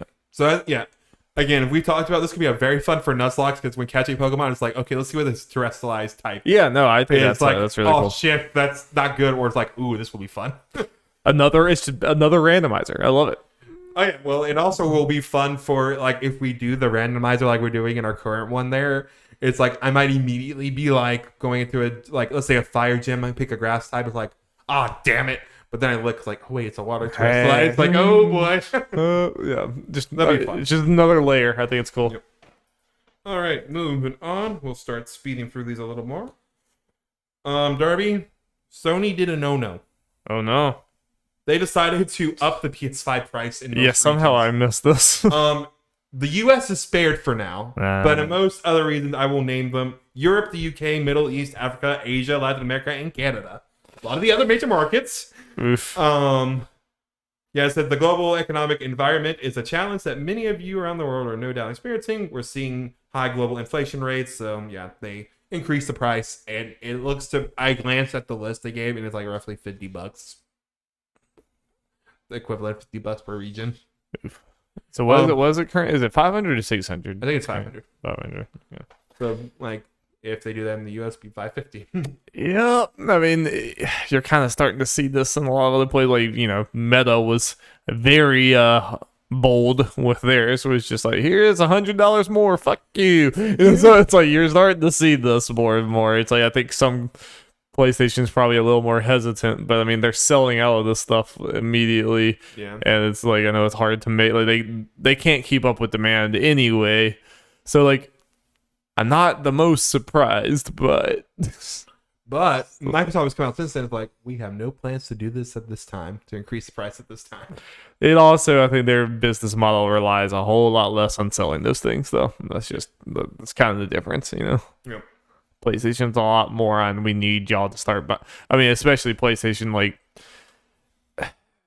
if PlayStation internally if they had games that they were planning to make PS5 exclusive, I mean, this is a conversation for another day, because this could be a whole fucking podcast, but like, I have a feeling that PlayStation, anything they were expecting to be PS5 exclusive, they're now like really heavily reconsidering that because they just can't get it up. Not announced at this point. Yeah, they can make this whole start of this generation. I think we're always going to look back on as being like the first half of it is going to be kind of neutered compared to what it would have been because something of this. Interesting I have seen for like various PS5 owners is kind of regret, just because honestly, there have not been many PS5 No. exclusives. No, not really.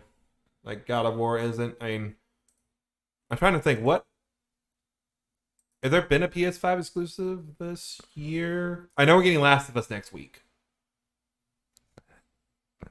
but Hope I'm not that much louder in here. But I can't think of any. Really. yeah. So it's been. We had Ratchet and Returnal last year, and yeah, we're starting to get more third party next gen exclusives like Gotham Knights, for example. I know that game not looking the best, but it's a big third party title. Yeah, it's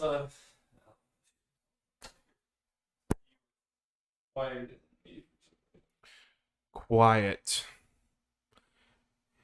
The bar's going up to normal, what we consider normal levels.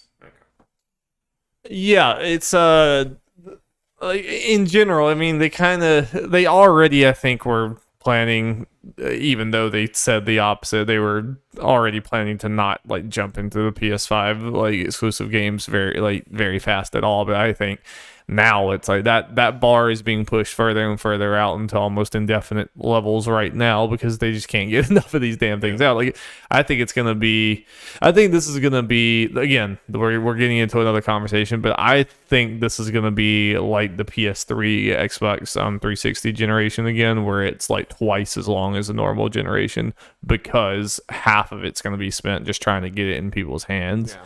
And like they're not really gonna be, and that was the PS3 Xbox 360 was a big part because of the recession and everything. How they're like, well, we can't really put this boutique, really expensive product out when no one has money. Yeah, and we have a little bit of that, but also just the supply shortages. So like, I kind of not expecting a PS6 for like 10 years or something. I mean, I would not be surprised. Yeah.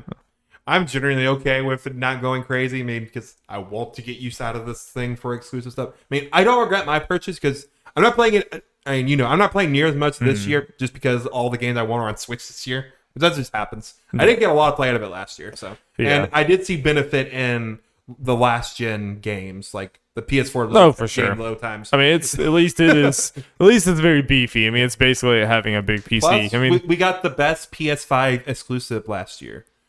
Final Fantasy VII remake. Yeah, we did, dude. Oh yeah, I mean, I have no regrets of not getting one, but that's exclusively because I live with you. Yeah. I could play. You could play whatever exclusive. If I couldn't play Intergrade, I would have been real upset. Oh, that reminds me, I need to talk to Olivia and see what she wants to do about Last of Us. Coming up. I'll talk. Maybe it's next week. I'll talk to her about. Oh, is it? It is next week.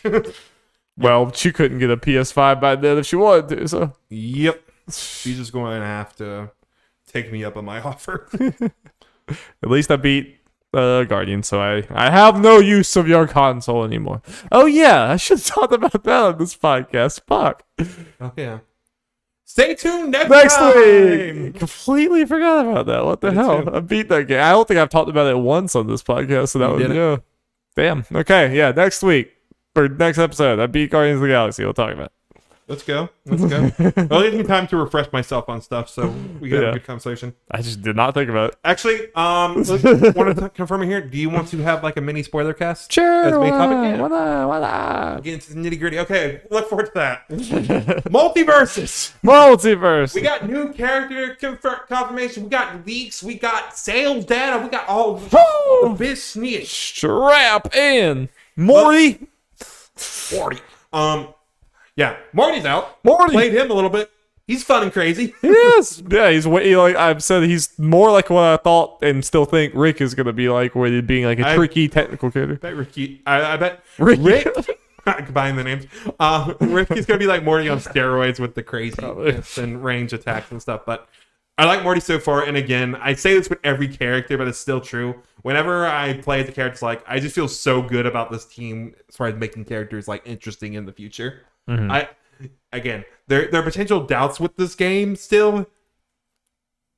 Character uniqueness and fun factor is not an issue. Yeah.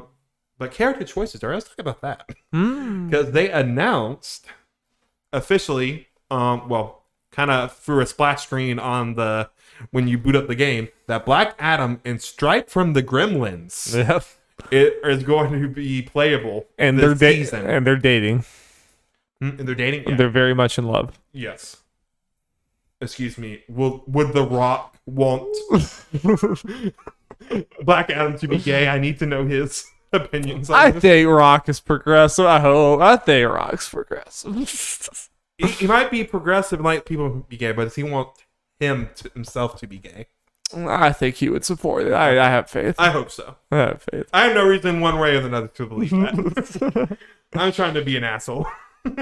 Yeah, maybe it's more the being in love with a fucking beast, the goblin looking man. You know, maybe that might be more the issue. You know, I have no problem with that. But yeah, Black Adam. Why are they pushing this character so fucking hard? Because of it's because of the fucking movie. I mean, this is like, I think Multiversus. This is gonna be part of the issue. Is like to somewhat to get people to, and I know it's Warner, but I know it's their own. They own the thing, but you still have to convince your CEOs of what to do or whatever. I think they're gonna probably at times be a victim to the kind of like PlayStation All Stars was like, no, you get new Dante because this is the one that's coming out, and we're using this as a marketing tool. Basically, you get Raiden, not Snake, because Rising, and we're using this as a marketing or whatever. It's like. Because like, there's no universe where Black Adam would have been the next character. There's DC character. There's no universe where that would have happened. It's like he wouldn't even be the 5th character announced for fucking Injustice. I mean, like it's just he's just not up there. It's just because of the movie. So like, I think in the long run, it's gonna look weird that he's there, and I think this is probably not the last you're gonna see of a character that's like, it's them. It's just because like it's a marketing. Yeah, I like Black Adam and his moveset would be interesting, but it is partly weird that it's him and not Shazam. For instance, but at least it's like, okay, well, it's another villain at least, so that's diversity and that. Yeah, no, at least it's someone different. I'm not mad about Black Adam in a vacuum. I just know 100% why it's happening. There's like, we know why it's happening. Mm-hmm. Well, the good news is for Black Adam, and I'll more freely talk about leaks. We're gonna get into a little more, but like Black Adam seemed to be lower on the like where they were out of the leaked characters as far as like files, if I remember correctly, like from way back when. So like other DC characters like Poison Ivy might be closer than we think, and even a thing or Static. And Joker's getting in here at some point. I'm surprised Joker is not more than a Black Adam spot. But let's talk about Stripe real quick. Going the Gremlins route. That's fun. Yeah, I know. I have to admit, I know. I've watched the Gremlins, but it's been nothing so about Gremlins. fucking long. I remember really liking it. I just have trouble remembering the finer details. But yeah, Gremlins is fun, and apparently, we know this because of dad of mine.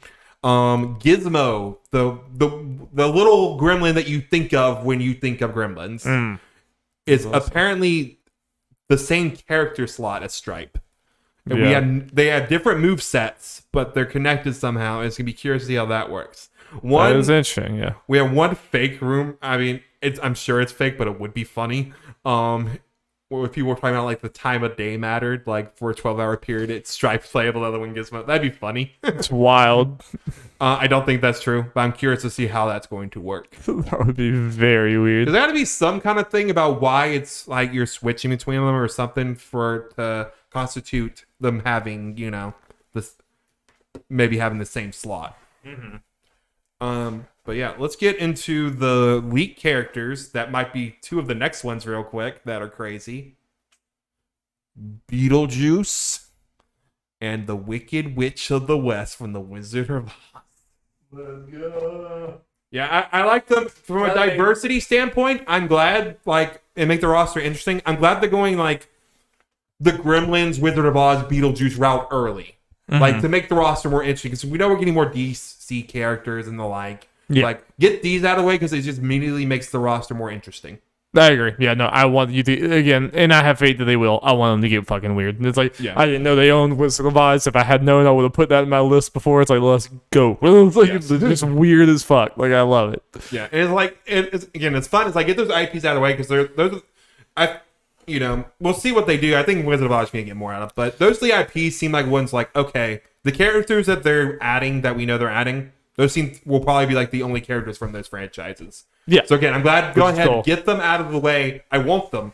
But yeah, again, it just makes the roster a lot more interesting. And there's some boring billies out there, Jeff, who are just like, anytime there's some weird off the wall character like this, like, what is this game? Like, that's fucking great. This is like, you know, we see like DC characters, all these things all over the place or whatever. Like, I want to see fucking the Wicked Witch in a fighting game. We're never gonna see this again. Like, just go for it, go crazy. I love it. Oh yeah. Absolutely. I would love more than one Wizard of Oz rep. Let's get the fucking courage. Yeah, Let's I get feel the like Cowardly Lion in there too. Yeah, we're technically needing 2 Gremlin characters. So yeah, if out of those, I think that's gonna be it for Gremlins and probably it for Beetlejuice. I can see get another Wizard of Oz character. That'd be dope. Depending how far this goes. Tin Man, Scarecrow. Yeah, add them as a trio. Dorothy, let's go. Yeah. Also, I will end on this. Well, actually, I'll save it for the next story. Alright. NPDs. NPDs, it's time for the sales and the money that goes around. Do you remember the placements that we talked about? Sure don't. Okay, you probably will quickly. I probably will quickly. Top 20s. But I might not because I'm a dummy, remember. You must remember. This is true. Number 1. For July, right? Yeah. Mother loving. It is Multiversus, right? But it's Yeah. like, but it's just the. It's just the founder packs. Like none of fucking the, wild. none of like none of the like Gleamium, like just buying the currency doesn't count. Yeah, because you technically get the game by getting the founders pack. And I know it's fucking weird, and Matt Picatellis has said as much. It's still a free to play. You know, it's a game that you can play without spending a cent on it. So that is still pretty impressive. Yeah. Oh yeah. Well, the reason I said there's something else you're gonna add, and just wait till this to show how impressive it has passed 20 million players. Yeah, which is also so. wild. I think it's unless they do something incredibly stupid at some point.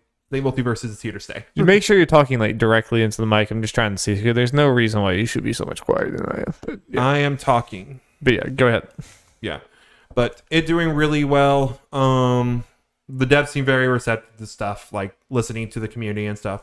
Arguably, they're going a little too fast making changes as far as like patches and stuff, if anything. But I'm glad it's nice to see that they're listening and all that kind of stuff. And like the Tony, the lead developer, he did something dangerous. Told a fan that they were listening to, like, really taking what people say they wanted to heart, and even pushed up a character they were working on to come out sooner because of the fan demand. Telling the fans that they have power. Scary thing. Brave soul. Have you gotten to the Walter White thing? I'm sorry. Well, I haven't mentioned Walter White specifically, but yeah, Walter White is a character that's for some reason getting pushed heavily right now, despite not being a WB character. I'm for it. It's just random.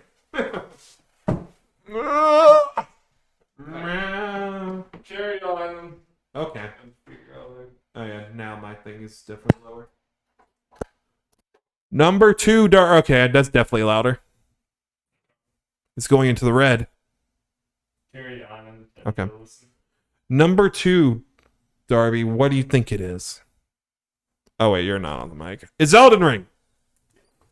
Elden Ring continues its reign of supremacy.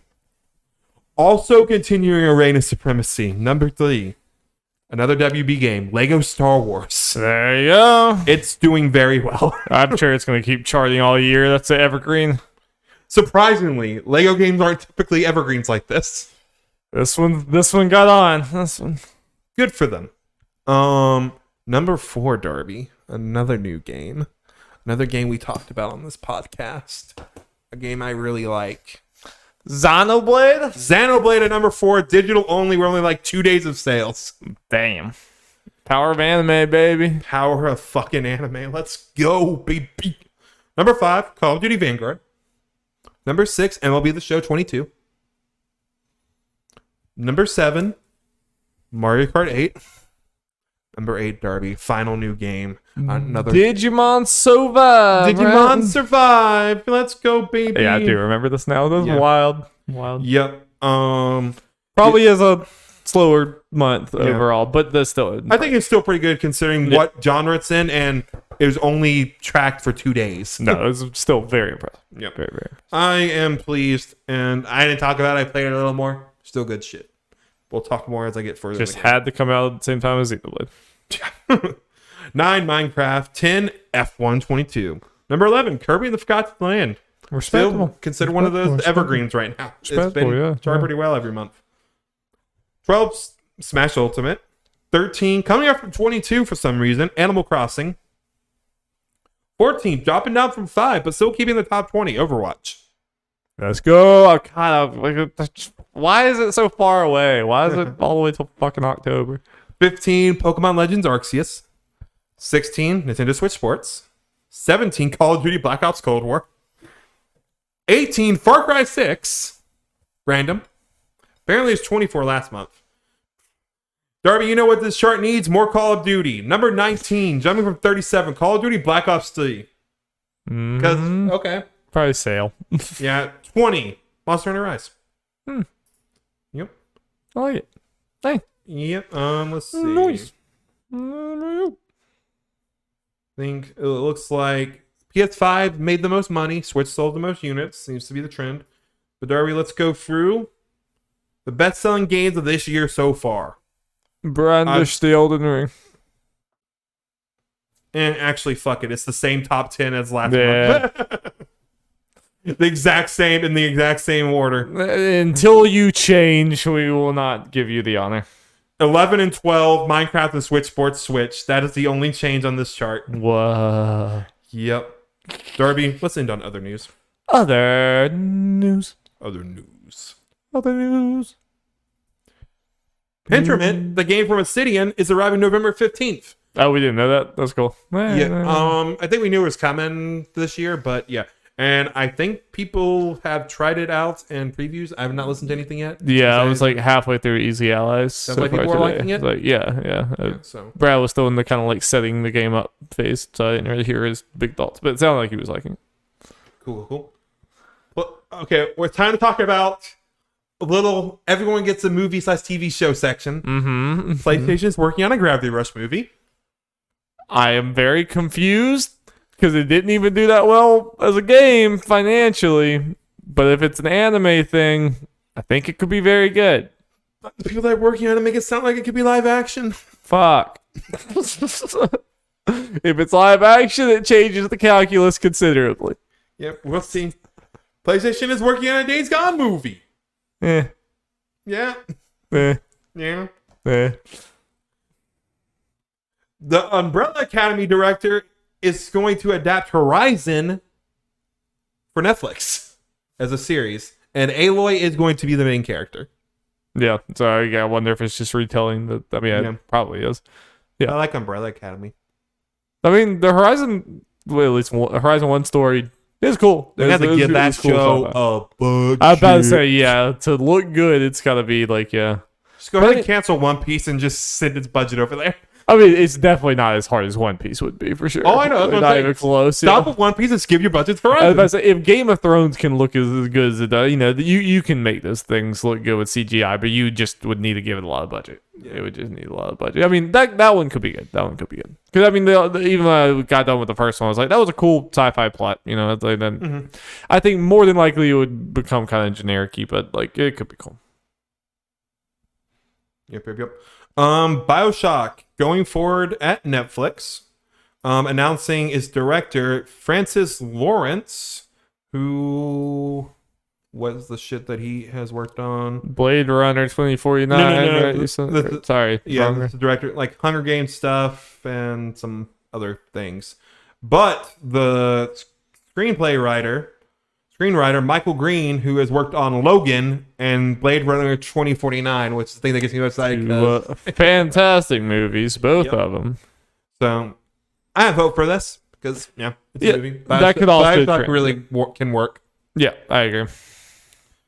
PSVR 2 PlayStation decided to announce in a random tweet. I don't even know if they technically announced in the US. It's coming early 2023.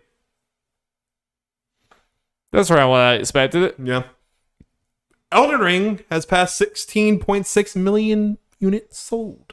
I honestly thought it would be more than that by now with the pace it was going, but yeah, but that's a buttload of units. It's still tremendous amount more than I thought it would overall. It's just you got out to such a slow. I would have expected the number to be bigger, but that's still huge. After a week, Cult of the Lamb passed 1 million players. Damn, good for that game. I'm sure. I mean, yeah, I have to imagine budget to earnings. That's gonna be a big moneymaker. Yeah, especially early on, but like the word of mouth has been excellent for the game, so I expect that number to just go up. I agree. That's awesome. The Game Awards will add a new category: Best Adaptation. It's funny in other news where we were talking about 4 different ones. I think it's kind of showing why. It's showing why they're doing that because it's starting. I've seen some people being very pessimistic about this category. I'm like, it sounds like a fun. It makes sense. We're getting a lot of them. No, I think. It's smart it's starting to become a part of the industry is that it's getting attention from Hollywood basically. Yeah. And there's going to be some years where it's less than others. I mean, the fighting game category has been piss poor multiple years. I mean, whatever is going to happen. I think it's fair. I think it's fine to have it. I wish they had done it last year because Arcane was fucking amazing. Yeah. You know, Sonic. Unfortunately, some people are going to be butthurt because they already saw some. If Arcane is not in this or it wins this category as a joke, it's like, that came out last year, that one. So yeah. If it's not there, I mean, if it's in, it should and probably will win. But depending on what thing I they're could doing. potentially, since there wasn't a category last year, I could potentially see them throwing it in there just to try to give it a representation. The thing is, like, depending how, if they use the cutoff date technically for that as previous years, I think it about hits like the mid-November. I mean, if it's in there, it wins. It wins. If it should win, yeah, it's amazing. I mean, I love Sonic for you, but Arcade is like, yeah. I'm not gonna hear any argument from me. Yeah. But yeah. And Matt, the me, is back in Nintendo Switch Sports.